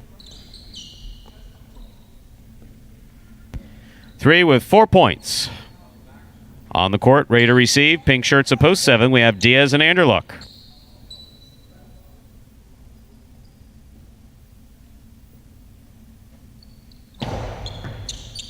Anderluck opens up from the forehand. Hard throw, straight back, taken in the air by Douglas.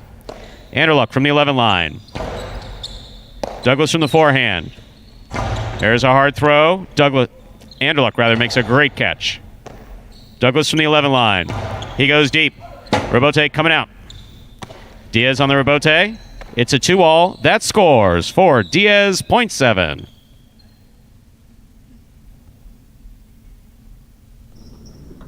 Here now to complete the first round and receive, wearing the purple shirts at post 8. Bueno and Tennessee.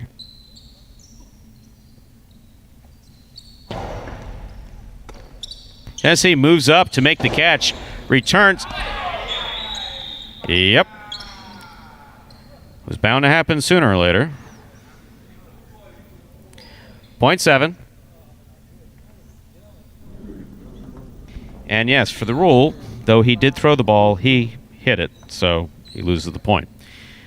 Points are double. Post 1 receives. CRB Vuelo.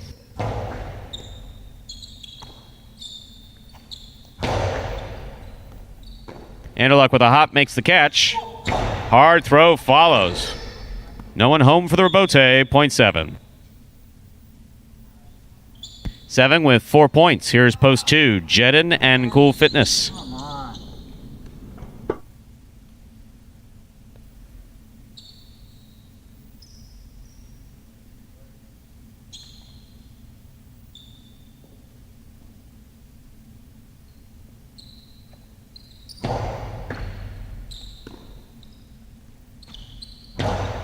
Low and hard throw from the forehand of Cool Fitness. Powerful, powerful throw. Rebote falls short of the front wall as thrown by Jedin. Point 7 rather. Straight points to a possible game point here for post 7, the pink shirts, Diaz and Anderluck. Trying to stop them, post 4, Asier and Kubala.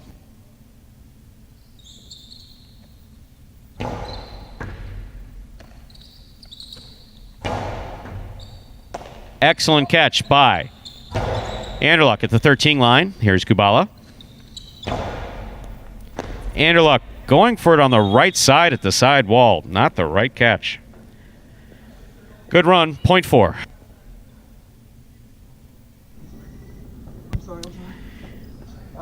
This matchup has Asier serving to post 5, the black shirts, Juice and Carballo.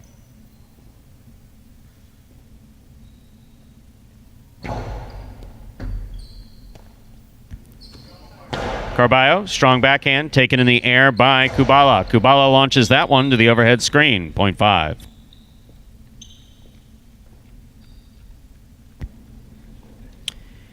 In this matchup, Juice will serve to the returning 6 posts, the yellow shirts, El Barba and Ben.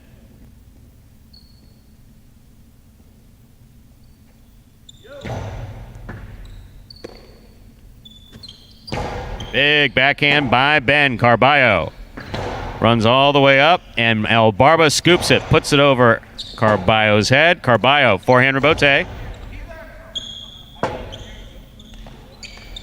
2-all soft touch.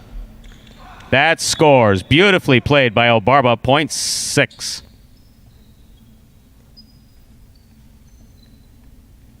Six has 2 points. Here's post 3, the white shirts, Lamonte and Douglas.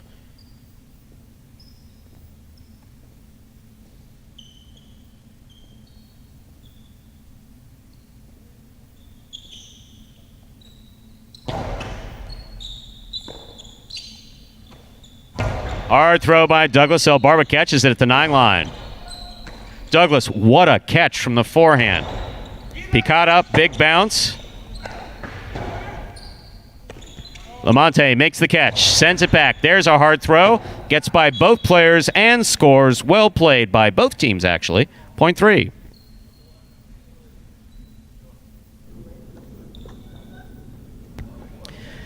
Three has 6 points and a possible game point. Trying to stop them, post 8, Bueno and Tennessee.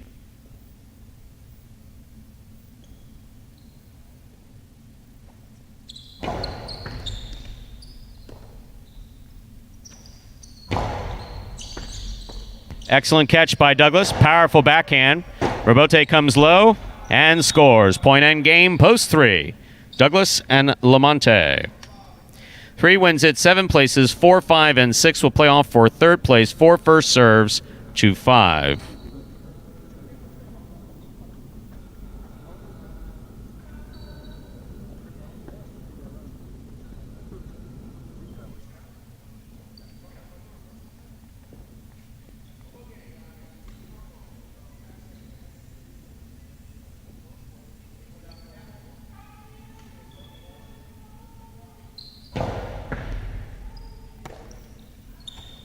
Powerful backhand by Carballo. Kubala's there.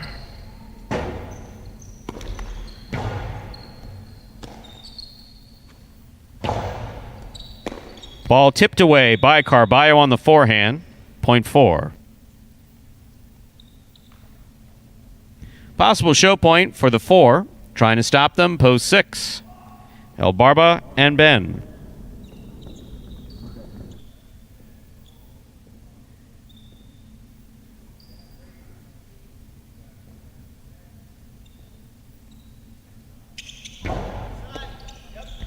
El Barba picks the serve, rifles the reverse, keeps it away from the overhead screen. That's looking like a home run. Point 6. We'll turn them around now. 6 serves for. This is show point.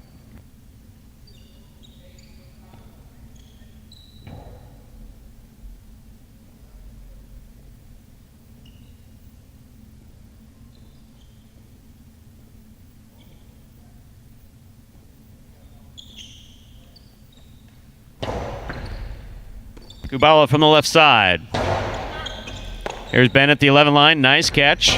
Hard throw. Kubala takes it in the air on the forehand. Hard throw back to the inside. Ben's there. Ben goes deep. Kubala takes it on the forehand.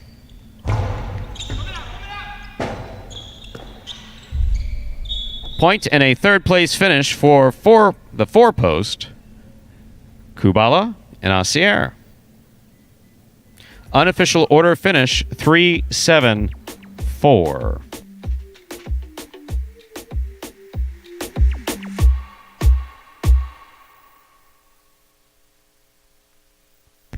Results from Game 5 are official. Coming in first, post 3, Lamonte and Douglas. Taking second, post 7, Diaz and Anderluck. Coming in third, post 4, Asier and Kubala.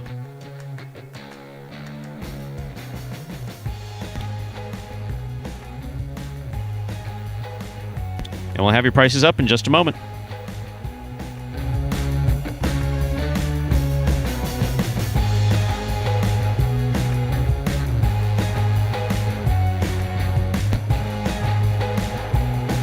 There are your prices from Game 5. 3-7-4, official order of finish.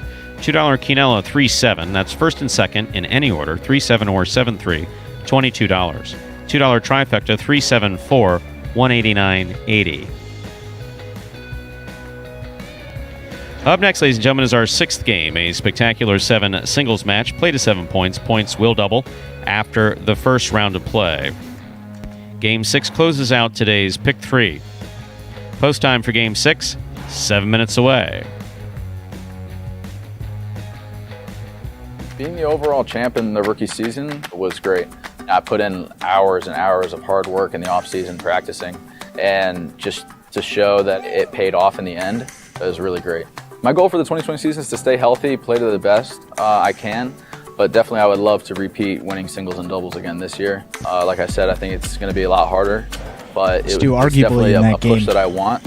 And I'm happy that everybody's getting better, and it's going to be harder for me because it pushes me to be better, and that's what I want ultimately. I would love to be the champ again this year. I am definitely going to try my best. Like I said, the competition is getting better every day, And so I'm going to push to be the best again, but we'll see. It's going to be a long 7-month season, and I'll hope to repeat what I did again. And those were some of Douglas's sharing some thoughts there and really pouring it on this season, too. I mean, last year, 2019, singles and doubles champion. This year in 2020, leading the singles, and he's played, significantly less games than some of those other guys that are towards the top of the leaderboard. And then in doubles as well, him and Lamonti are at the top. They just collected their 23rd win of this double season, have reopened that lead back up to 6 games, championship doubles, and not enough you could say there. I mean, Douglas had that one catch that was literally right in front of us where he reached out to the right, and he just makes it look sometimes, effortless, really. Well, it's important to understand also that one of the things, obviously we occasionally like to give insight into the program here that we have here, which involves quite a bit of training. And always focusing on the basics, And in highlight, you want to catch the ball in front of you. And basically what that means is whether you're lining up for a catch on the left side or the right side, you start the catch when the ball's obviously in front of you. Keep your eyes very much focused on it. Right. And you follow the ball into your cesta when you stop it. Now, in reality, you don't really catch the ball in front of you. You catch the ball off to one side or the other. Then you're in position to throw.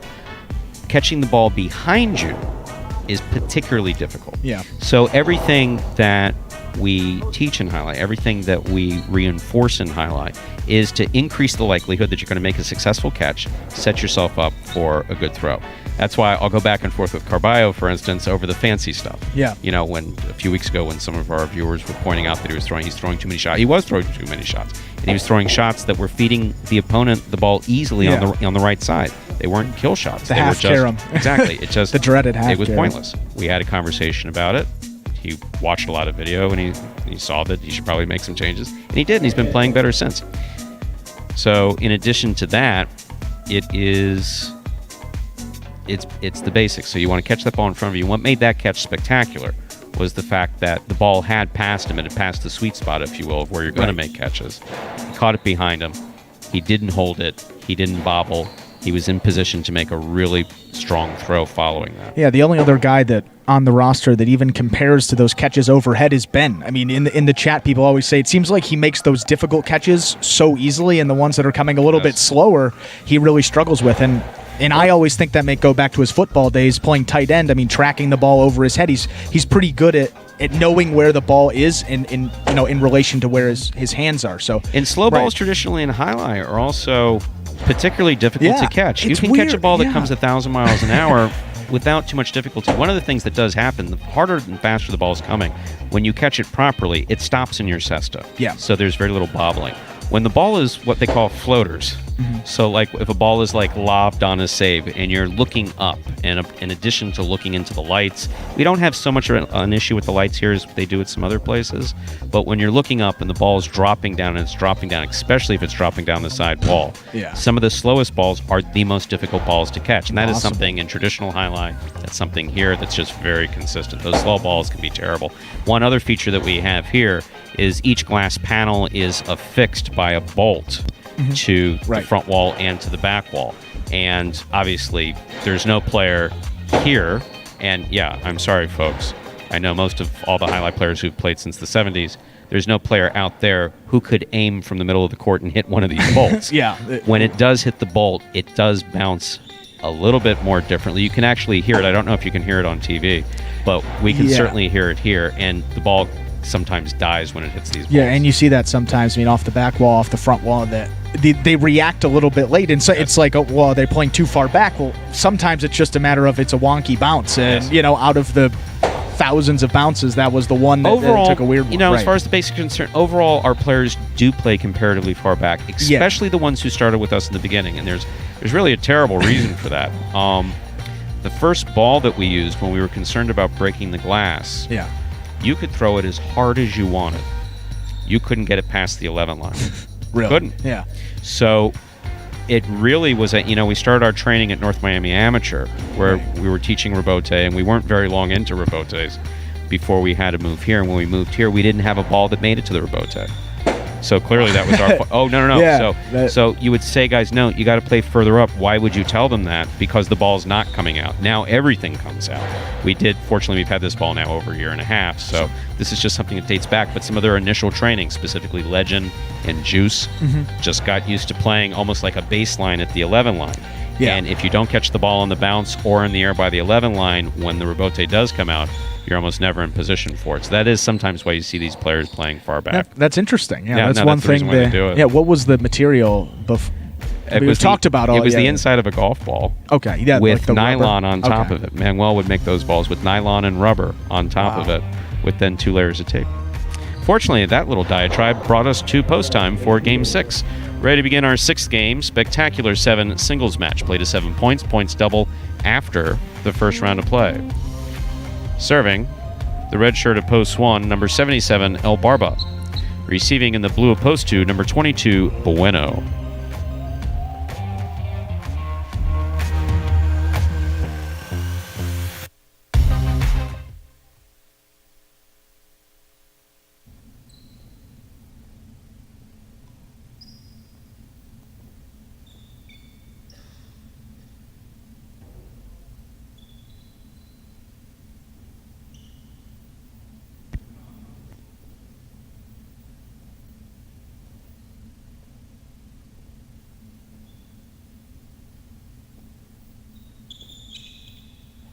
There's the serve. We begin Game 6.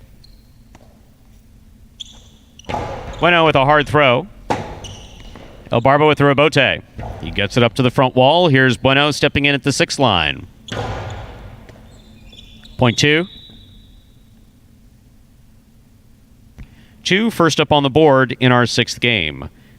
Our next matchup has Bueno serving to the white shirt of post 3, Tennessee.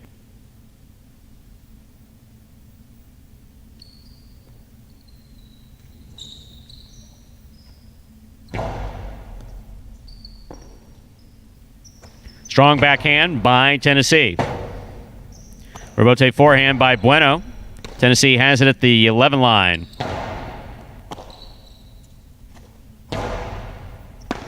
Good effort by Tennessee, crashing into the side wall. Point 2. Here's the green shirt of post 4 receiving. Number 8, Jedden.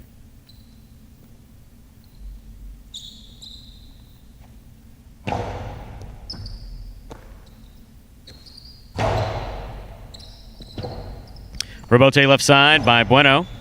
Catch by Jedden. Great catch by Bueno at the 9 line. Nice backhand. Rebote saved by Jedden. Down on his knees to make the play. Carom by Bueno. The right shot based on where Jedden was standing. Just hit the pad. Point 4.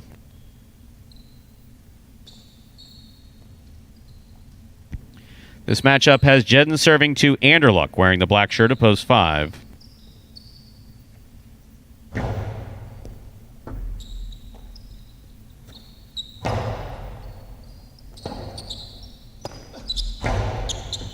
Beautiful forehand rebote by Jedden.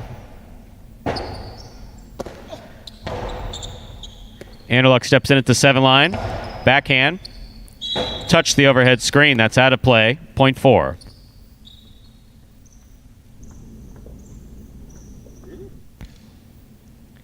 Here's post 6.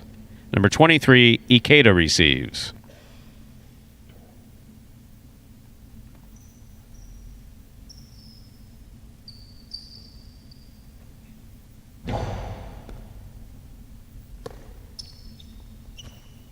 Strong forehand throw by Ikeda.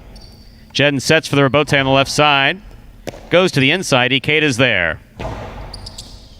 Jedden from the 9 line.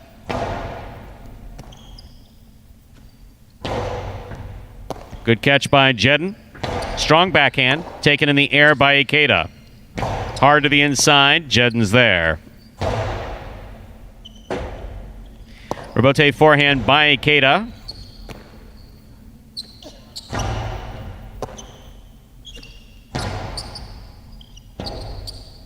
Rebote forehand save by Jedden. Nicely played. Here's Ikeda from the 4 line. Hard throw to the inside where it scores. Point 6.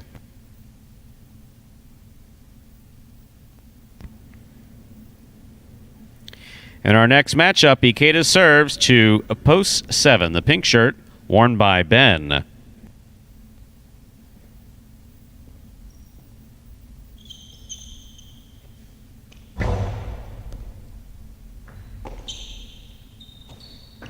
Powerful backhand by Ben into the chula, but it does come out. Another good throw by Ben. Taken in the air by Ikeda. Beautifully played. Hard throw to the inside. Ben's there. Ikeda from the forehand.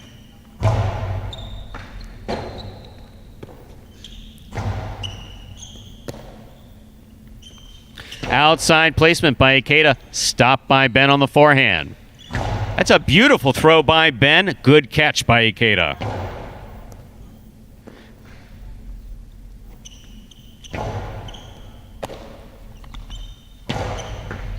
Scoop by Ben. At reverse, too low. Hit the pad. Well played by both Ben and Ikeda. Point 6. Here now to complete the first round and receive, wearing the purple shirt of post 8, Carballo.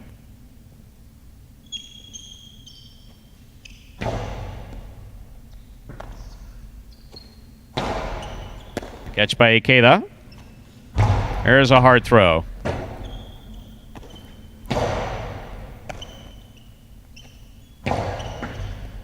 Scoop attempt missed by Carballo. Point 6.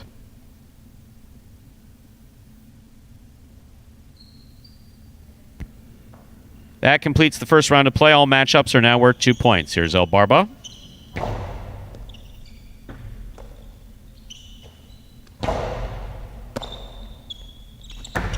Sidearm carom opens up beautifully to score. Well thrown by Ikeda. Point 6. Straight points to a possible game point here for post 6. Ikeda trying to stop him. Post 3, Tennessee.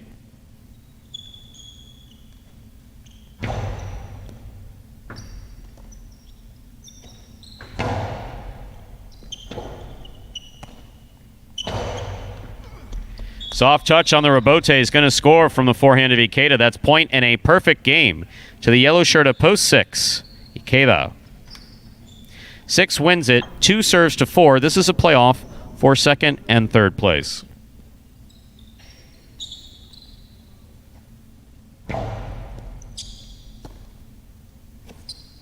Powerful backhand throw by Jedden. Rebote 2-all by Bueno scores. Point and place to post 2, 4 shows. Unofficial order finish 6-2-4. Your prices will be up in a moment.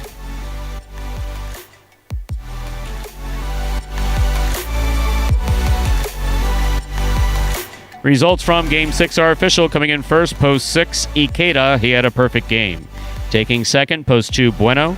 Coming in third, post 4, Jedden. And we'll have your prices up in just a moment.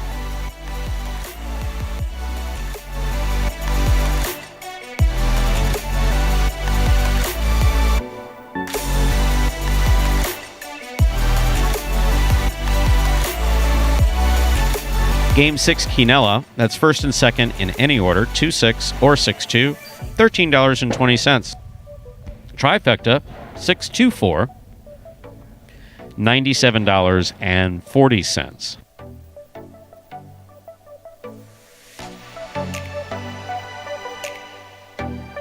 And your pick 3 for this matinee performance, 4-3-6. All 3 numbers returning 176 even. Up next, Game 7, a spectacular 7 doubles match. Play to 7 points. Points double after the first round of play. Game 7 will close out today's High 5, and soon we'll see if there are any numbers alive in the High 5 for this afternoon, with over $3,000 at stake. There are no scratches in our 7th game, and post time is 7 minutes away. Stu said we'll give it a second here, wait for these potential payouts to come up for the high five. See, yes, there are 2 numbers still alive. 1 ticket winner, post 2, Bueno in Tennessee, and post 4, Anderluck and Diaz. So if you are that lucky fan with a 2 or a 4, you are still alive to take home that $3,128 bonus prize. And 5. Sorry, missed the 5 there. 2, 4, and 5 still alive for that high five. And now we have 7 minutes to game number 7 while we have a little bit extra time. How about one of those top 10 videos? This one is going to show you the top 10 caroms. Carom is a kill shot from the forehand, thrown into that side wall, hits that front wall, takes a bounce off the court, and goes to the outside into that netting. That is the carom, and you're going to see the 10 best examples of those from last season. Take a look.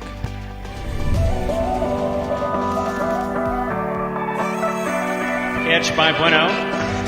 Carom by Bueno. Caught by Elbarba.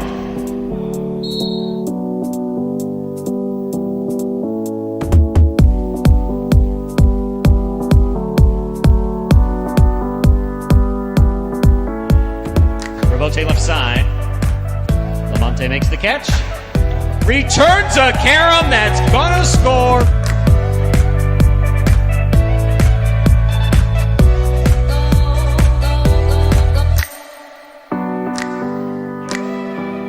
Tight to the inside. Rebote comes out. Diaz sends that just under the overhead screen. High bouncer comes Assier just in front of the 11 line. That's a long carom. That one will score.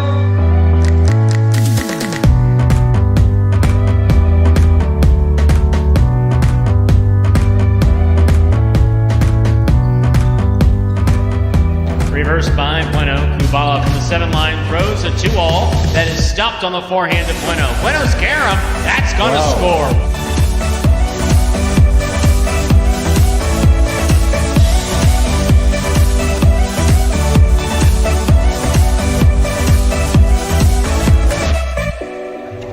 Wow.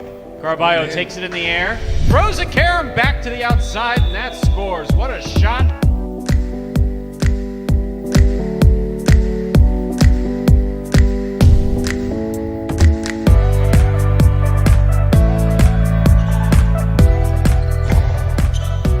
Douglas on the right side. Sidearm carom opens up beautifully.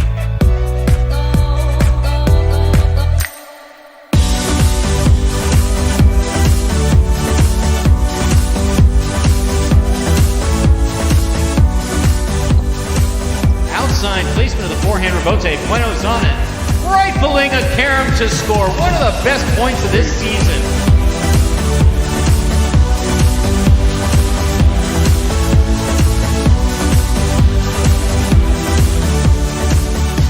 Ragley from the 10 line.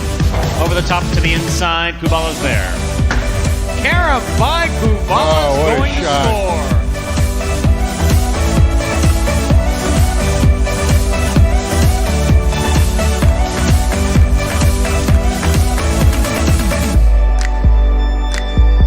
By Ron. Catch on the forehand of Anderluck. What a carom. That was, wow.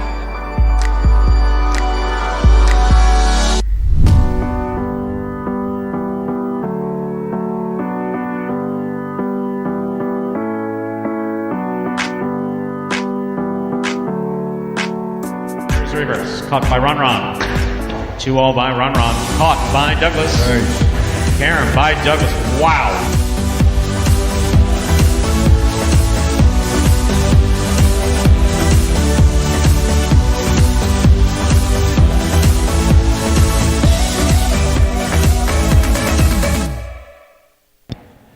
And that was a collection of the top 10 caroms from last season here at Magic City Jai-Alai. Our second season. We've been around. This is season number 3 now, and those top 10s are only going to get better as the play has gone up, as the amount of kill shots thrown has gone up, and we've seen all of that this year. So that'll be a good project to work on in the off season headed into 2021. I'm looking forward to that. It just occurred to me when Anthony was counting down. Now, obviously, no one else can hear Anthony. Yeah. We can hear Anthony. But he sounds a little like one of those guys that works for the Bond villain in the first several James Bond movie who counts down. So what happens is we get towards the end of a video, so he cues us to let us know when the movie's going to be up so we can, start yapping. Pick it up, right. Yeah, exactly. He's just got this very deep, there was always that very intimate, and there could be like bombs going off and guns going off, and that guy just sat there and counted. In every very Bond calm, film, always very calm. always calm. Just nothing, and that's Anthony. Nothing ever bothers always him. on top of it, never makes a mistake, does a great job, and we appreciate all he does up there, as well as the other, obviously, George, Diane, and Andres. We got a new one in AV, so thank you all those guys for your help in making this. We'll have to see if possible. Andres wants to stay. He's, we'll have to see how he feels about that.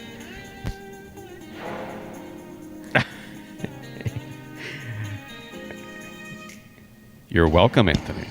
And he's very polite too. But no, he does sound like a Bond villain. He really does. Really He does. does We'll sound have like to a get Bond. his. We'll get the audio up there. There's a couple of people. I mean, people are starting to ask, like George. They got Lindsay, Anthony. So the names are starting to come up. We may have to get little snippets of little audio tracks. Yeah, here no. and If they there. want to do this announcer cam, which I am vehemently against, I am like 100% against that. But if they want to do that, we need to do the producer cam and the associate producer cam. We'll get everyone in the little Zoom box, and then you'll see how we look as we close it out. See, that would be good. You get everyone involved because it's not just us. It's either I don't want all of us or it's just the highlight players. I don't want. We don't deserve all the credit. No, Yeah, I believe we keep the onus on the highlight players to do well and put them out there, and that's great. Me, you want to see me? You can occasionally see my head behind the back wall. Old-looking, gray beard, somewhat disheveled. Andrew's the bright and cheery one. The big schmooze, the new nickname. It works. No. It doesn't work for me. We're ready to begin. Thankfully, Game 7, a spectacular 7 doubles match. Played to 7 points. Points will double after the first round of play. Game 7 closes out the high five jackpot. Lots of money potentially up for grabs on the 2, the 4, or the 5. Serving in the red shirts of post 1, we have El Barba Ben. Receiving blue of post 2, Bueno and Tennessee.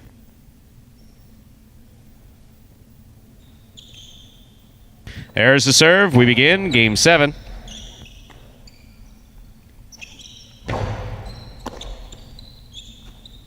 El Barba on the backhand. Bueno's there. Bueno goes deep.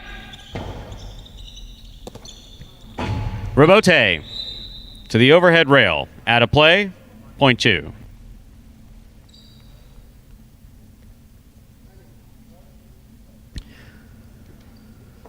Bueno and El serve in this matchup to the white shirts post 3, Juice and Carballo.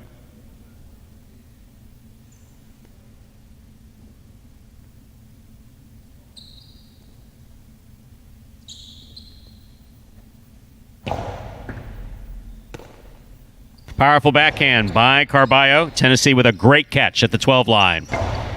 Equally hard backhand for Tennessee. Just too hard, too high, and out of play. Point 3.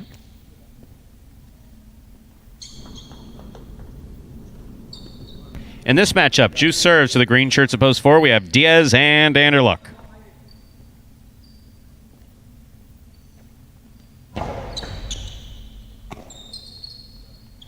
It's a powerful forehand throw by Anderluck.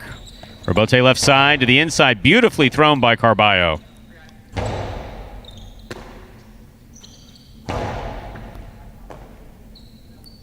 Anderluck from the forehand. Picata. Carballo backs to the 12 line to make the catch. Hard throw follows. Diaz makes the catch. That is a beautifully thrown 2-all by Diaz to score. What a shot. Point 4.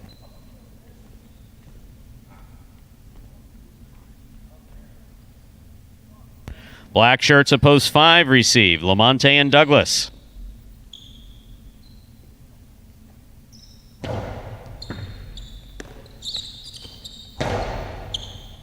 What a catch by Anderluck behind the 12 line. Scoop by Douglas. Another hard backhand. Douglas from the 9 line. Powerful backhand. Robote coming out. Robote left side with a soft touch. What a catch by Douglas. He got there on the left side. Here's Anderluck. Carom by Anderluck. Out. Point 5.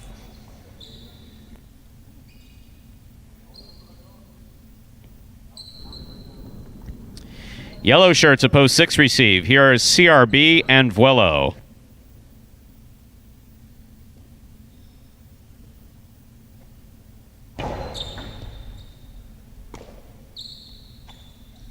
It's a hard throw by Vuelo.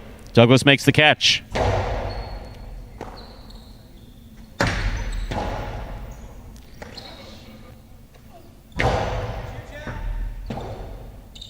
Robote left side. Lamonte moves up, makes the catch, throws it back. Vuelo for Robote. He made the Robote.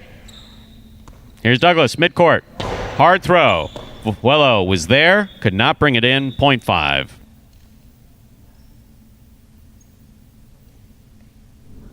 In our next matchup, Lamonte will serve to the pink shirts of post 7, the team of Asier and Kubala.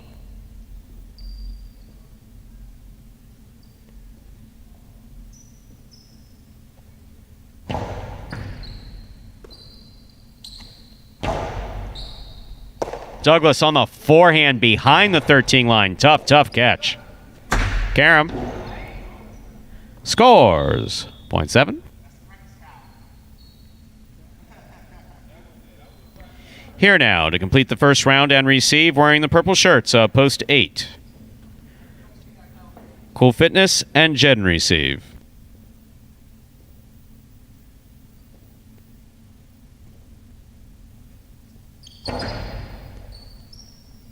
Cool Fitness gets out there to make the catch. Hard throw. Passes to the Robote. Jeden from the 7 line. Hard throw. Robote for Kubala. Kubala's Robote is to the inside. Jeden's there. Good catch.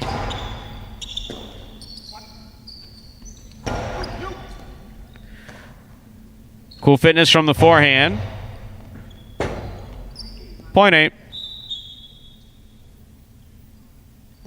That completes the first round of play. All matchups are now worth 2 points through the end of the game. First to return, the red shirts of post 1, El Barba and Ben. El Barba picks the serve. That ball thrown too hard. That hit the overhead screen. 0.8.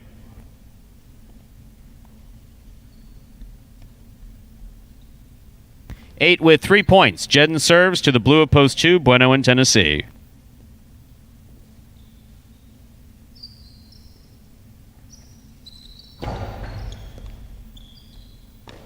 Tennessee from the forehand. Jeden moves up to make the catch. Nice hard throw. Tennessee knocked it down at the 12 line, 0.8. Possible game point for the purple shirts at post 8. Cool Fitness and Jeden. Trying to stop them post 3. Juice Carballo.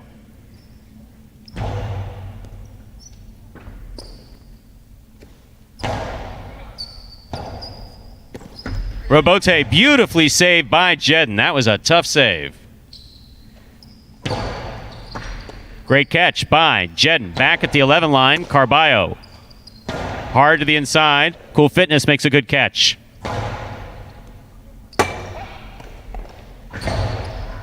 Nope. Point and a perfect game to the purple shirts of post 8, Jeden and Cool Fitness. 4-7, 2 and 3 will pair off and play off for third place. 4 first serves to 7.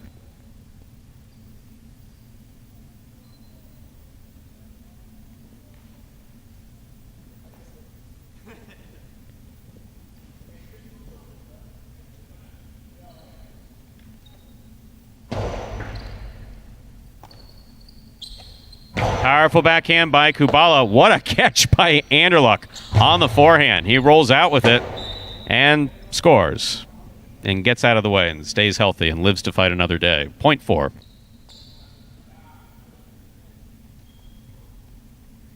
Two now serves to 3. The winner of this point meets 4 in the continuing playoff for third place.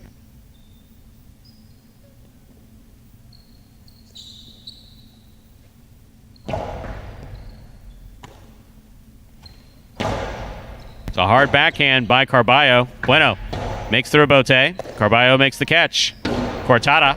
What a catch by Bueno. He goes deep. Carballo for the rebote. Forehand rebote by Carballo. Bueno's there.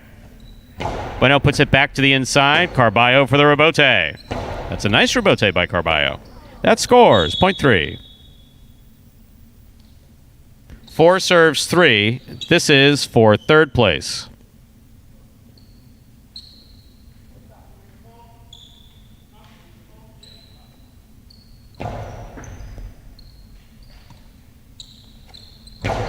Hard throw by Carballo. Robote, it's a 2-all. It's a splitter again. Carballo's on it. Carambola stopped and a great catch by Anderluck. Anderluck, great catch on the forehand, deep in the backcourt. He passes Carballo. Carballo on the Robote. It's a 2-all. Anderluck.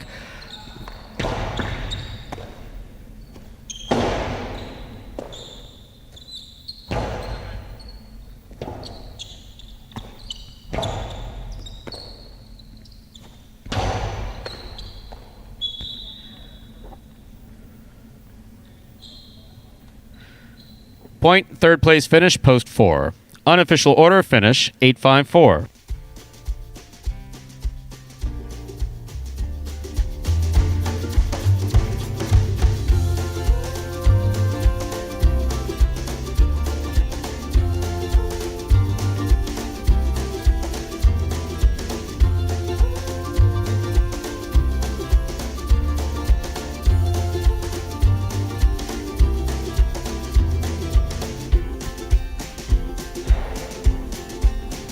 Results are official. Coming in first, post 8. Cool Fitness and Jed, and they had a perfect game. Taking second, post 5. Lamonte and Douglas. Coming in third, post 4. Diaz and Anderluck.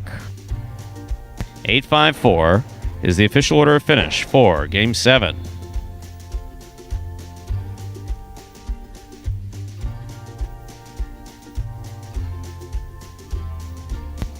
$2 Quinella, 5-8. That's 5-8 or 8-5, first and second in any order.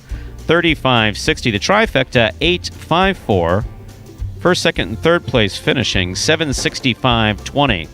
The high five, safe for now, 44368. 4 of 5 numbers, returning 157.70. Carryover jackpot, $2,654.80.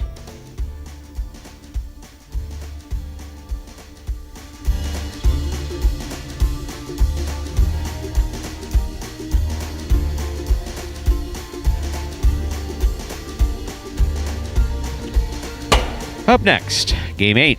Spectacular 7 singles match. Played to 7 points. Points double after the first round of play. Game 8 closes out today's Mighty Ocho jackpot. No scratches in Game 8. Game 8 also begins our feature games, our feature singles games. Best players playing against each other in Games 8 and 9. Noticeably absent is Ron. The knee injury that had Ron kind of hobbling around on the court was seen by a doc, and he was advised to take about 10 days off. And so he did. He did throw the ball around a little bit yesterday because he's not thrilled to be here. Which was good. He's not thrilled to be here and not throw the ball around. Yeah, so. anyone. I mean, he's most upset about this injury. I mean, Absolutely. You told me that was one thing with Ron. I mean, a guy that never scratches, and it's pretty significant. If I think he has to hold out. When he was at Calder, if I'm not mistaken, he either came close to breaking his foot or something, and he wouldn't go to the doctor. He wouldn't scratch. It's like if you put a lot of tape on it, I think he said it'll be fine. It's like. Wow. But with this knee injury, right. The idea is that we want him to be able to, he's obviously, next to Douglas, he's... one of the best on the roster. Exactly, yeah. Especially if we talk about front quarters and back quarters, which we're just really getting into in our third years, who's legitimate front quarter, who's legitimate back quarter. And Douglas and Ron are both very much back quarters, there's no question about that. But we need Ron to be able to play through November, and so if he misses 4 days now, is able to come back healthy, take care of his knees, we'll have him good for the rest of the year, and that's in everybody's best interest. Yeah, the opportunity cost. Nice business term. Not a business guy, but I know that term. So missing 4 days on the front end to get those 4 months on the back end, I think that's a pretty good investment for Ron. It is. Yeah. It is so good to have someone with a recent college education. I mean, it just is. It's like, back when I left school in the dark ages, and I was standing over a cadaver identifying body parts. So, that doesn't do much good here. I like to throw them in when I can. They don't really get the opportunity to throw External in. auditory meatus. How's that for random? I don't know how many syllables. I don't know what those words mean. I'm giving you the high. External auditory meatus. That's right. That's external what I'm throwing out there. Auditory, hearing. That's right. If you outside, get whacked, hearing. Here we go. Yeah. Ikeda had an injury at Calder when he was playing there. Ball hit him in the ear. well, auditory, like auditorium. Right. It's External. obviously hearing, so that's something with the ear. There's really no magic to medicine. There's not. It all makes sense. External, outside, Latin roots. auditory, the ear. Sure. Meatus. That's kind of a tough one. Yeah, that was. It's actually the hole in the head that the ear stuff comes through. It's the best way to put it. So he had some damage, potential damage, to his external auditory meatus, as well as the ear canal and some other stuff going on. But yeah, this is a pretty, injuries, and we talk about in doubles, they're significant if your guy gets injured. There was some chatter about why isn't Ikeda playing doubles, and it's because Fred's been hurt. He's been hurt for a while. It's been upwards of, 2.5 weeks since he just went down with a bit of a random sort of back injury that just sort of sprung up on him there. So that's why Ikeda isn't playing doubles, and Ron hasn't even had the opportunity to get in there. He played with Anderluck a couple games as a sub, but his assigned partner for this doubles tournament was Rock, and Rock's been dealing with an injury. So just like in regular sports, when, obviously this is a two-man team, so if one person's gone, you don't even get the games, you don't even get to play, so really a disadvantage for some of those teams. And Ikeda and Fred, they were pretty close when they were out there. In the money percentage, they're about 35%, so they're one of the top 5 of 10 of these doubles teams statistically. But yeah, in that next doubles tournament, partners obviously will be switching a little bit at least. So Ron, Ikeda, all those guys got to be back in doubles action. Thanks, Will. Too much knowledge. Too much random knowledge. It'd be good at Trivia Pursuit from the 80s. We should get a trivia team. No. Don't. I'm sorry I even brought that up. No, well, that'll be the next thing. This was one of the that'll come down videos during the week, right? One of the things that Barstool Sports is doing, they have a whole trivia contest. So I could host it. You don't even have to be involved. This is all me, right? I can host it, come up with the questions, and you have that bad look on my face just now. Look, you got to train them on the court, and I can handle all the off-court, on-camera type stuff. So we'll play a little game, do a little trivia. You can have their doubles partners and they play against each other. You can have a little bracket, just something fun to do in the meantime while they have some downtime during those practices, and you get to see their personality as well. Because get these guys in front of a camera and they will talk, they will make jokes, and they're all hilarious. They have great personalities, but they have the fans haven't got the opportunity. We're fortunate. It is a really good group of guys. Some of them have some temperamental issues, but hey, who relates to that better than I? We've all been there. We'll play the game Who's Moodier today when we all walk in. We all get here about an hour, 45 minutes before we start the games, and it's like I'm usually just walking around with a sour look on my face, just waiting for someone to bring me an issue. And every now and then you'll see a player walk through the door. They have an equally sour look, and we just stand there with sour looks on our face. And then we usually laugh.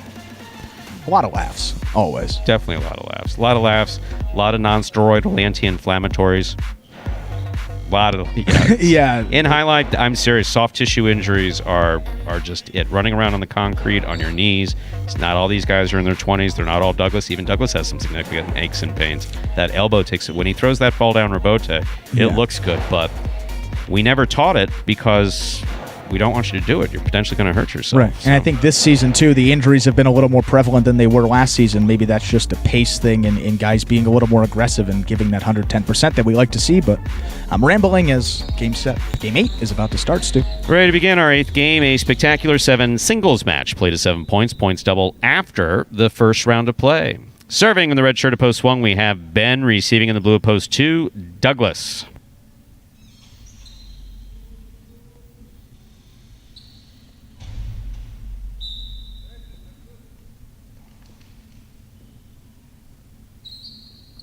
Ben serves. We begin Game 8.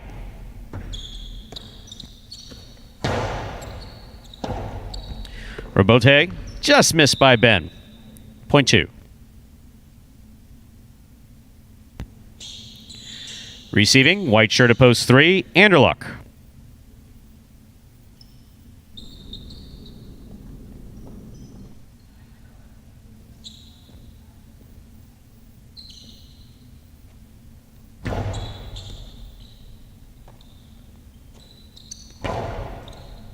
Douglas from the 9 line. Goes deep. What a catch almost made by Anderluck. Lots of jumping. Point 2. Green shirt of post 4 receives. Here's Carballo.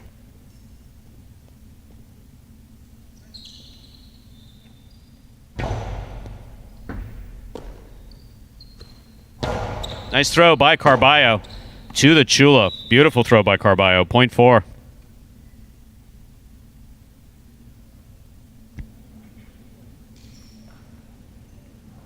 Our next matchup has Carballo serving to the black shirt at post 5. Ikeda.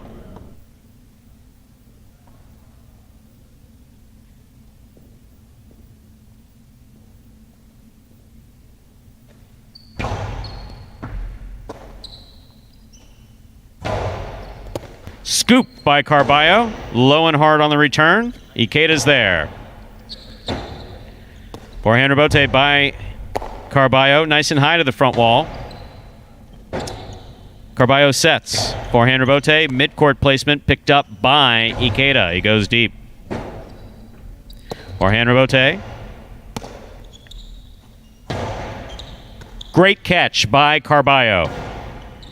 Ikeda almost stepped in front of it, but he got it on the right side. Rebote left side, hook to the outside. Ikeda's on it. Wonderful catch again, this time by Carballo on the left side. Rebote coming out all the way to the 4 line. Turned on the forehand of Ikeda. Another good catch by Carballo. Forehand rebote. Taken in the air by Carballo. Diving save, a 2-wall. Lands just out. That was a great effort by Ikeda to try to make something out of a difficult rebote. Missed by inches. Great point for these two players. Point goes to the 4. Receiving, post 6, the yellow shirt, Kubala.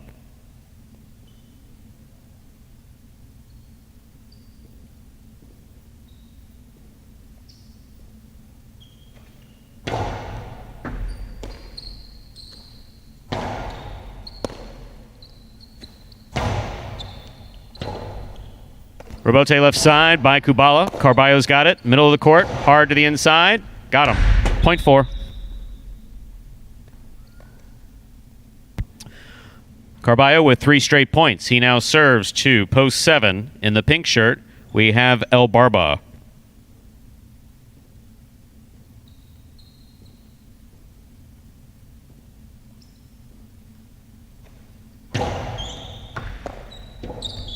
Excellent serve by Carballo, coming in hot, scoring. Point 4.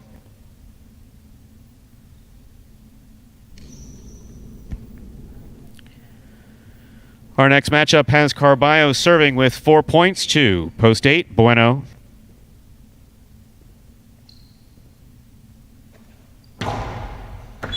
That's the risk of the hard serve. You may underserve. You never want to see an underserve in singles.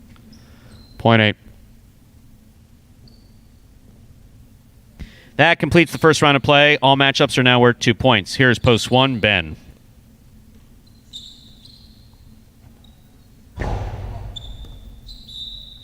That's an overserve. Point 1.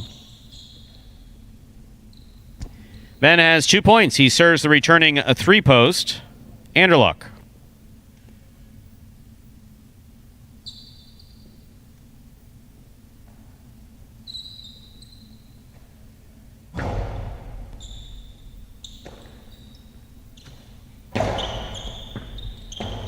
Ben looks to make the save on the rebote. He gets it to the front wall. Anderluck goes to the outside. Ben's there. Good catch. Anderluck with a missed ball on the forehand. Point 1. Ben has 4 points. He serves the returning 2-post. Taking the court, Douglas.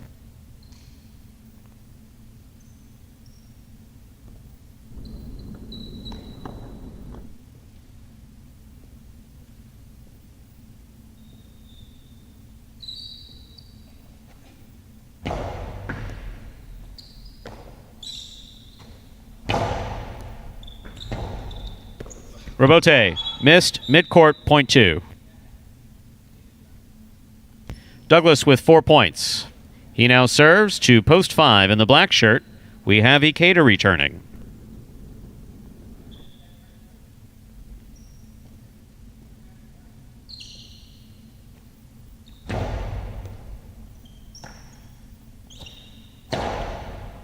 Douglas from the backhand.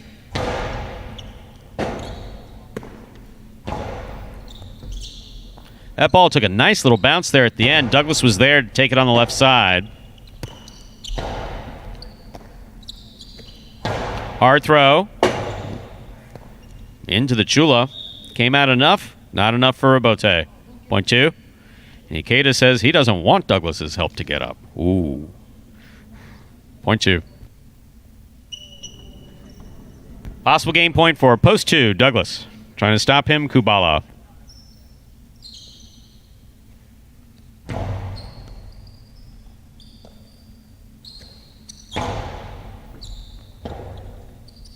Strong forehand rebote by Douglas. That's an excellent catch by Kubala.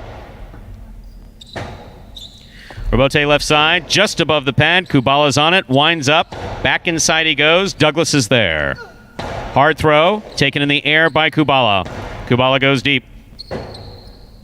Rebote left side, play to pass to the outside. Kubala's in position, throws a nice two-wall just out of play. Point in game, post two, Douglas. Douglas wins it, 4 serves to 1. This is for second and third place.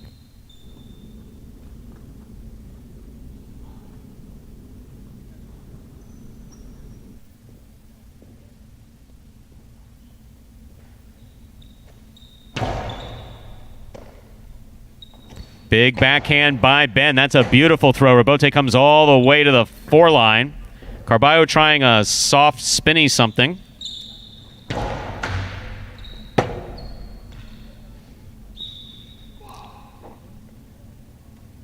Point and place to post 1.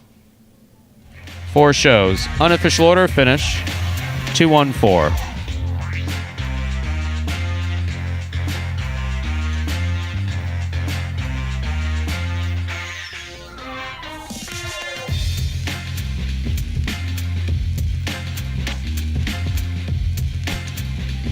Coming in first, post 2, Douglas. Taking second, post 1, Ben. Coming in third, post 4, Carballo. 2-1-4 is the official order finish for game number 8.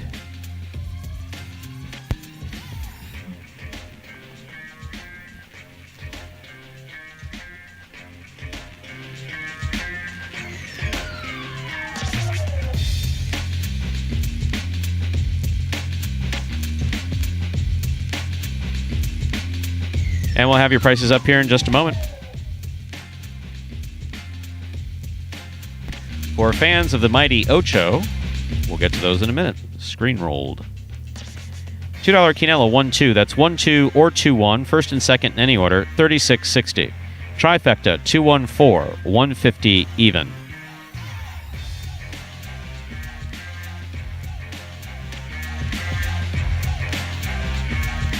There's your Mighty Ocho for today. 234-436-82.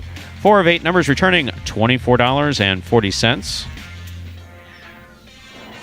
Care of a jackpot, $1,402.80. Up next, ladies and gentlemen, our 9th and final game for this matinee performance. Don't forget, we're back at 4 p.m. We're going to do this all over again. Hopefully with better results for you and us. More winning, more good playing. But we have one game to go, a spectacular 9 Superfecta match. Games played at 9 points. Points will continue to double after the first round of play. Offering today's only Superfecta wagering opportunity. Post time for Game 9. 6 minutes away. Good luck. And Stu is talking a little bit about the Superfecta game. What exactly does it mean, and what are the subtle differences between that and those 7-point games? Well, we got a video, actually, that'll help clear it up even more. Here it is. Spectacular 9 singles games are played with 8 players. Each player wears a different color jersey numbered 1 through 8 on the front. These numbers are traditionally referred to as post numbers. Post numbers are used to signify the order in which the athletes will play in a game. These numbers are also used for betting purposes. Don't be confused by the numbers on the back of our jerseys. Those are just for fun. Each game begins when the player in the post 1 red jersey serves to the player in the post 2 blue jersey. The served ball must land between the 4 and 7 lines marked on the court's side wall. If the ball lands between those lines, the serve is good and play continues until one of those 2 players wins that matchup. The player who loses the matchup exits the court and waits for his next turn at the end of the rotation. It's important to note that every game has 2 rounds. The first 7 matchups in a game make up round 1. Each matchup in round 1 is worth 1 point. Round 2 refers to all matchups that take place after the 7th and final matchup of round 1. The number of matchups in round 2 varies from game to game. And in round 2, each matchup is worth 2 points. The first player to earn 9 points wins the game. And that was a little video explaining Spectacular 9 scoring for this Superfecta 9-point singles match to close out the matinee performance. We got a couple good questions forwarded to us in the chat. They're asking about the chulas, because there's not as many chulas on this court typically as you see maybe in traditional highlight or in years previous. So was there a modification done to the court to permit the Magic City Jai-Alai version of a chula? Excellent question. A chula is a Barry. chula is a chula, right? And we should clarify that chula thrown from the left side hits basically the crack between the back wall and the floor, and either comes out very little or not out at all. A perfect chula hits the crack and literally rolls on the floor. Right. And what that does is that, because that's very much part of the game, that increases the importance of catching the ball in the air or when it's coming off the front wall, because you don't want to risk it going back into that. So the answer to the question specifically is no modifications were made. However, in the practice season, we play highlight. Well, this year we're playing May through November. In the off season, when we practice, so January through April this year, except for COVID, of course, we had to take some time off. We're focusing more, again, on fundamentals. Don't feed the rebote. Don't overthrow your reverses. Don't overthrow your right sides. Try to drop the ball past your opponent, drop it into the backcourt. Don't feed the rebote. So in the process of doing that, they have a concept for trying to hit that spot. Because of the tape that's on the ball, the glass back wall, the floor, it is very difficult to get the ball to chula here. So it does have to hit just right. Also, the floor is a little bit uneven. So if you looked at the crack between the back wall and the floor, you'd see that there's a slightly larger gap over near where, towards the sidewall, over near where Andrew sits, a little bit further where the AV hand folks up, you sit. can see so me. right about where you saw that hand up in the back, not my hand pointing. There's a little bit more of a gap there. So if the ball hits just right, it will chula. And the players are aware of it and are gaining skill to do it. Yeah. The other thing that we're also seeing is we see some more of those Magic City bounces out of the side wall, because the side wall is actually composite panels against a metal super frame. And in traditional highlight, you want the players, when they throw their backhand or the reverse, to throw it closer to the sidewall. Right. And so since they're doing that better, we're seeing more of the balls traveling what's called arrimada, close to the sidewall, and it kicking up little corners. So as the players are getting better at doing things, we're seeing a few more chulas. We're also seeing some more of those unfortunate Magic City bounces. Right, and you see, if you actually look at Magic City Hustle, they have that shot where JR's on the court throwing the first shot on the Magic City, on this concha, and that side wall, there were no white marks on that side wall. Green. So you really see, all those throws that are, it's literally every time a ball hits, maybe some tape comes off a little bit. So yeah, all those white marks are just the spots where it's hit on that sidewall. And from where we started, that was dark green all across the board when it started. And now you see it's pretty much, in those lower panels, it's almost predominantly white now. So a lot of balls have been thrown here over the course of these 3 seasons now. Third and final call for all wagering in Game 9. Last call.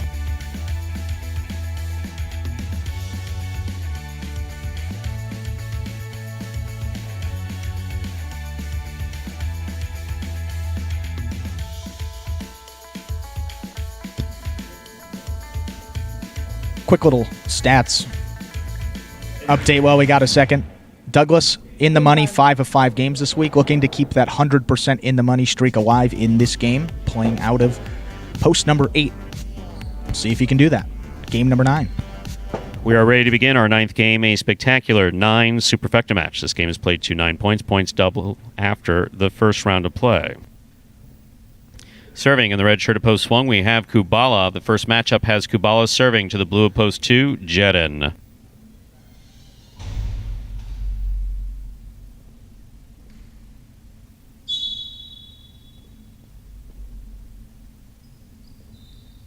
There's the serve. We begin game 9.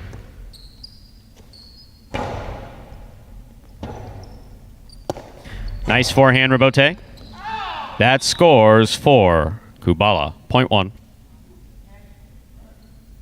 Kubala first up on the board in our 9th game. This next matchup has Kubala serving to the white shirt at post 3, number 22, Bueno.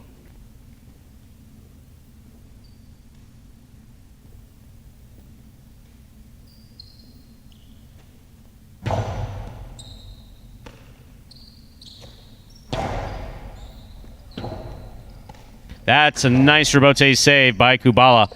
Bueno's on the court. Robin moves out of the way nicely.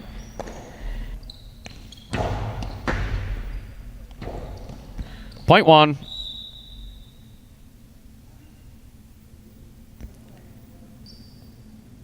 Kubala now serves to the green shirt at post 4. Anderluck.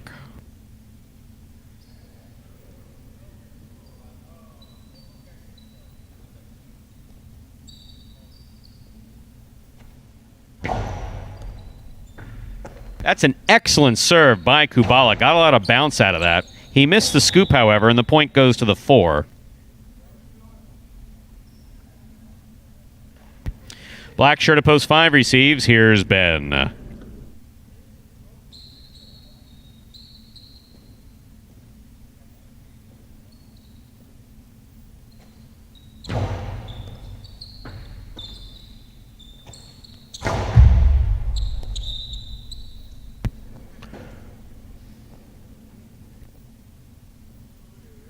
Point 4. Yellow shirt at post 6, Carballo receives.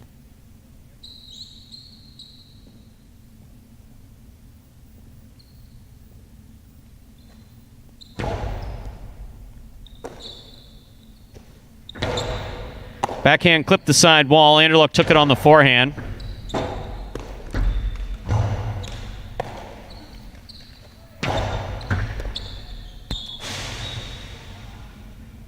Point 4.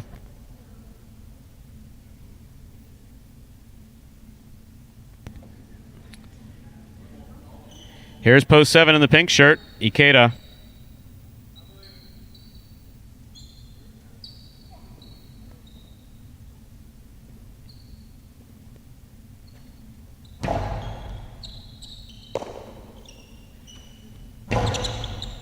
Scoop attempt missed by Anderluck, point 7.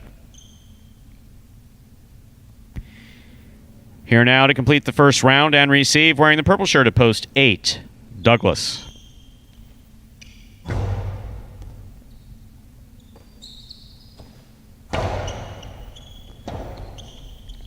Forehand Rebote by Ikeda. Douglas pulls it from the side wall at the 11 line, goes deep. Rebote forehand escapes to the outer screen, point 8.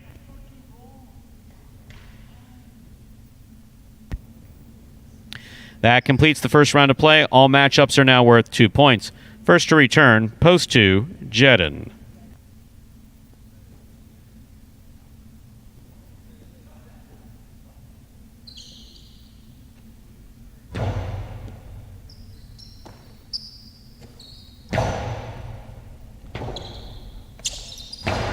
Hard throw by Douglas. Jedin gets in there, makes a great Rebote save. Douglas, aggressive on the forehand, hard to the inside. Jedin from the forehand saves the Rebote.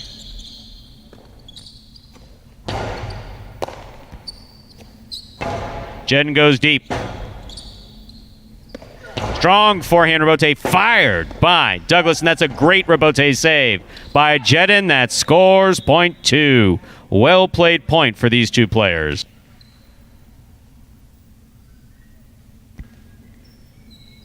Jedin has 2 points. He serves to post 3. In this matchup, we have Bueno.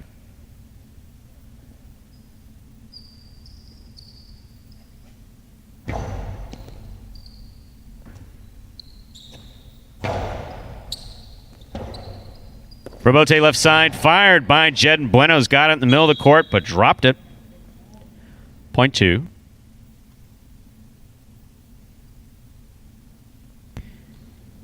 Here's post 1, Kubala.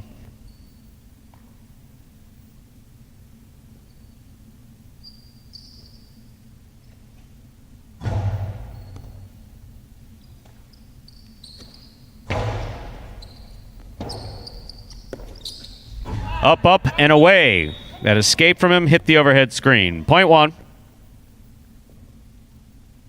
Kubala with 4 points. In our next matchup, he serves to the returning 5-post. In the black shirt, we have Ben.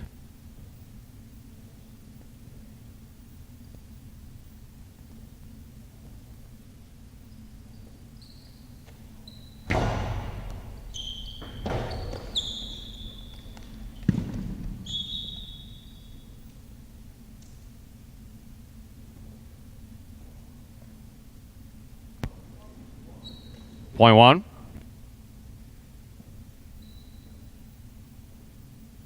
Post 6 receives. Carballo.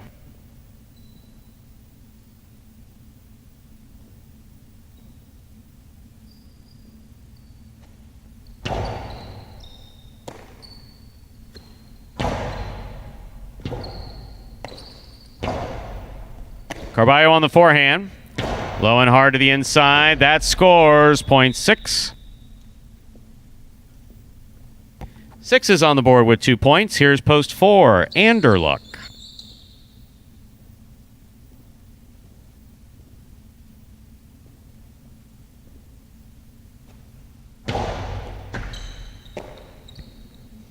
Powerful forehand by Anderluck to the inside. Carballo takes it on the forehand.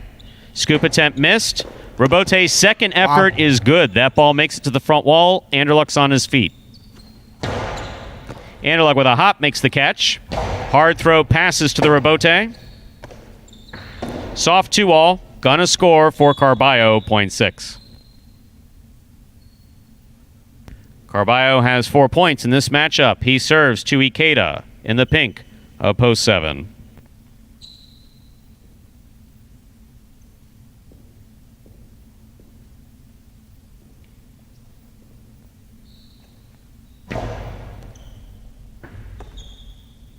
Ikeda from the left side. Robote out on a high bounce. Strong forehand Robote by Carballo. Robote left side by Carballo. Ikeda makes the catch. Back to the inside he goes. Carballo missed it the first way around, went for the Robote. Missed. Point 7.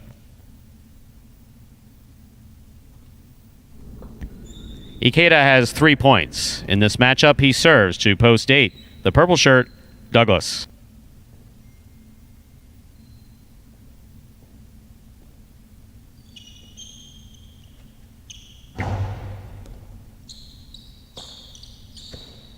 Powerful backhand throw by Douglas. Line drive. Robote comes out. Douglas takes it at the 7 line. Blasts it. Good catch by Ikeda. Sidearm carom does not cut. Ikeda makes the catch over the top. Excellent, excellent catch by Douglas at the side wall. Robote for the forehand of Ikeda. Nicely played. Catch by Douglas. Faked the carom, put it back inside. Ikeda did not go far out. Hard backhand throw by Douglas. Robote left side. It's a 2-all. Does not cut out. Douglas takes it on the left side. Wow. Perfect placement. Just putting it right around him to score. What a well-played point by Ikeda and Douglas there. Point goes to the 8.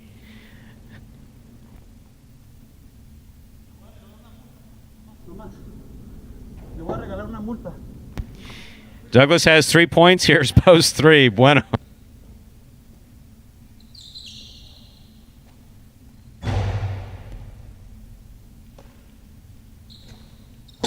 Low and hard on the backhand. Douglas is there.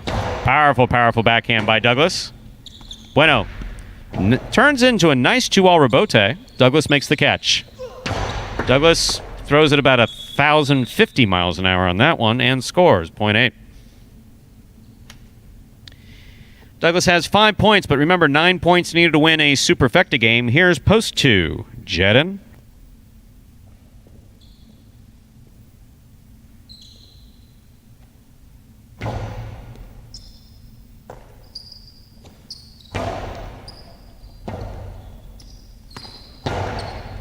What a catch by Jedin.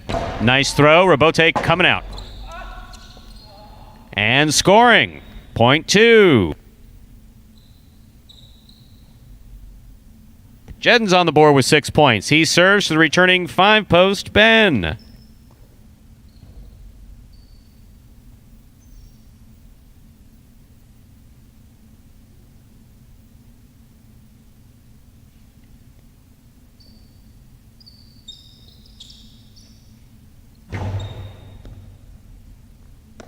Floating serve picked up on the left side of Ben. Tip ball, midcourt, 0.5. Ben has 2 points. He serves the returning 1 post, Kubala. Kubala returns with 6 points. Once again, 9 points needed to win a Superfecta game.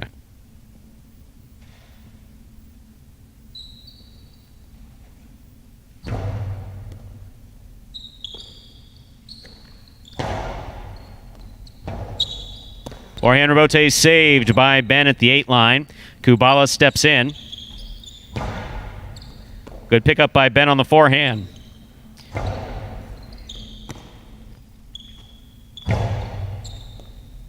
Ben looks for the rebote.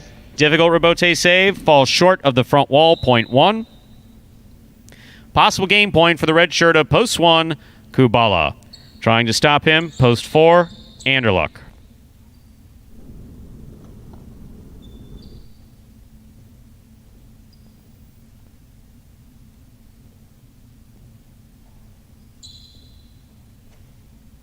A hard serve by Kubala. That's going to score for the win. Point and game 4. The red shirt of post 1, Kubala. No playoff. 2 places, 8 shows, 6 takes the quad. Unofficial order finish, 1-2-8-6. Your prices will be up in a moment.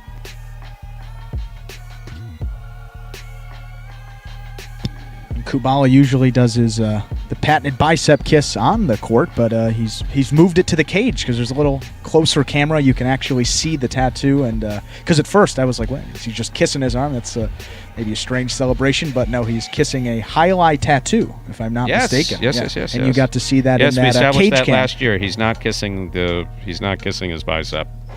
You get as he put it, there's not much of a bicep there to kiss. That's his line, not mine. Coming in first, post 1 was Kubala, taking second, post 2, Jedden. Coming in third, post 8, Douglas, taking the quad, post 6, Carballo. 1-2-8-6 is official. And there are your prices.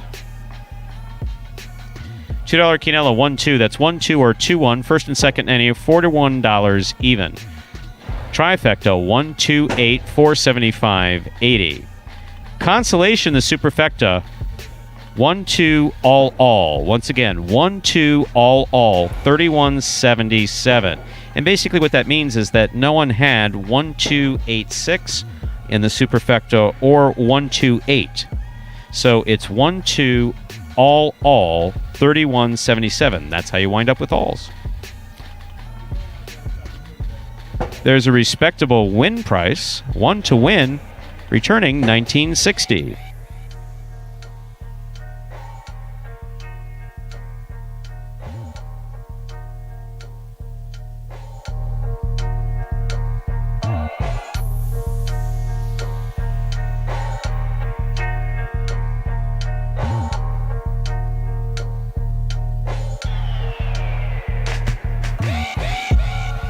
Overall, a good day, an intense day. No question that it was an intense day. And we're getting ready to do it all again. So it's 2:34. We'll be back in a little less than an hour and a half with the first serve for game number 1 at 4 p.m. Andrew, everything good? I will just say in the chat they were talking about Douglas. We're saying he was 5 for 5 going into that game 9. He was just on the board there, finishing in third place, so that streak is still alive, as that was noted in the chat. So just following that up. All right, ladies and gentlemen, that will do it for this Friday matinee performance of Live Jai-Alai in the Magic City on YouTube's Jai-Alai Channel. We're glad that you chose to join us this afternoon and invite you to join us again in about an hour and a half when we'll play 9 more action-packed games at 4 p.m. We hope you enjoyed today's Jai-Alai action at Magic City. Please like and subscribe to the Jai-Alai Channel. Let us know your thoughts and any questions you might have in the live chat. On behalf of the players, staff, and management of Magic City Jai-Alai, we thank you for joining us today and hope you'll join us again at 4 p.m. this afternoon. Goodbye till we can see you back here at Magic City Jai-Alai.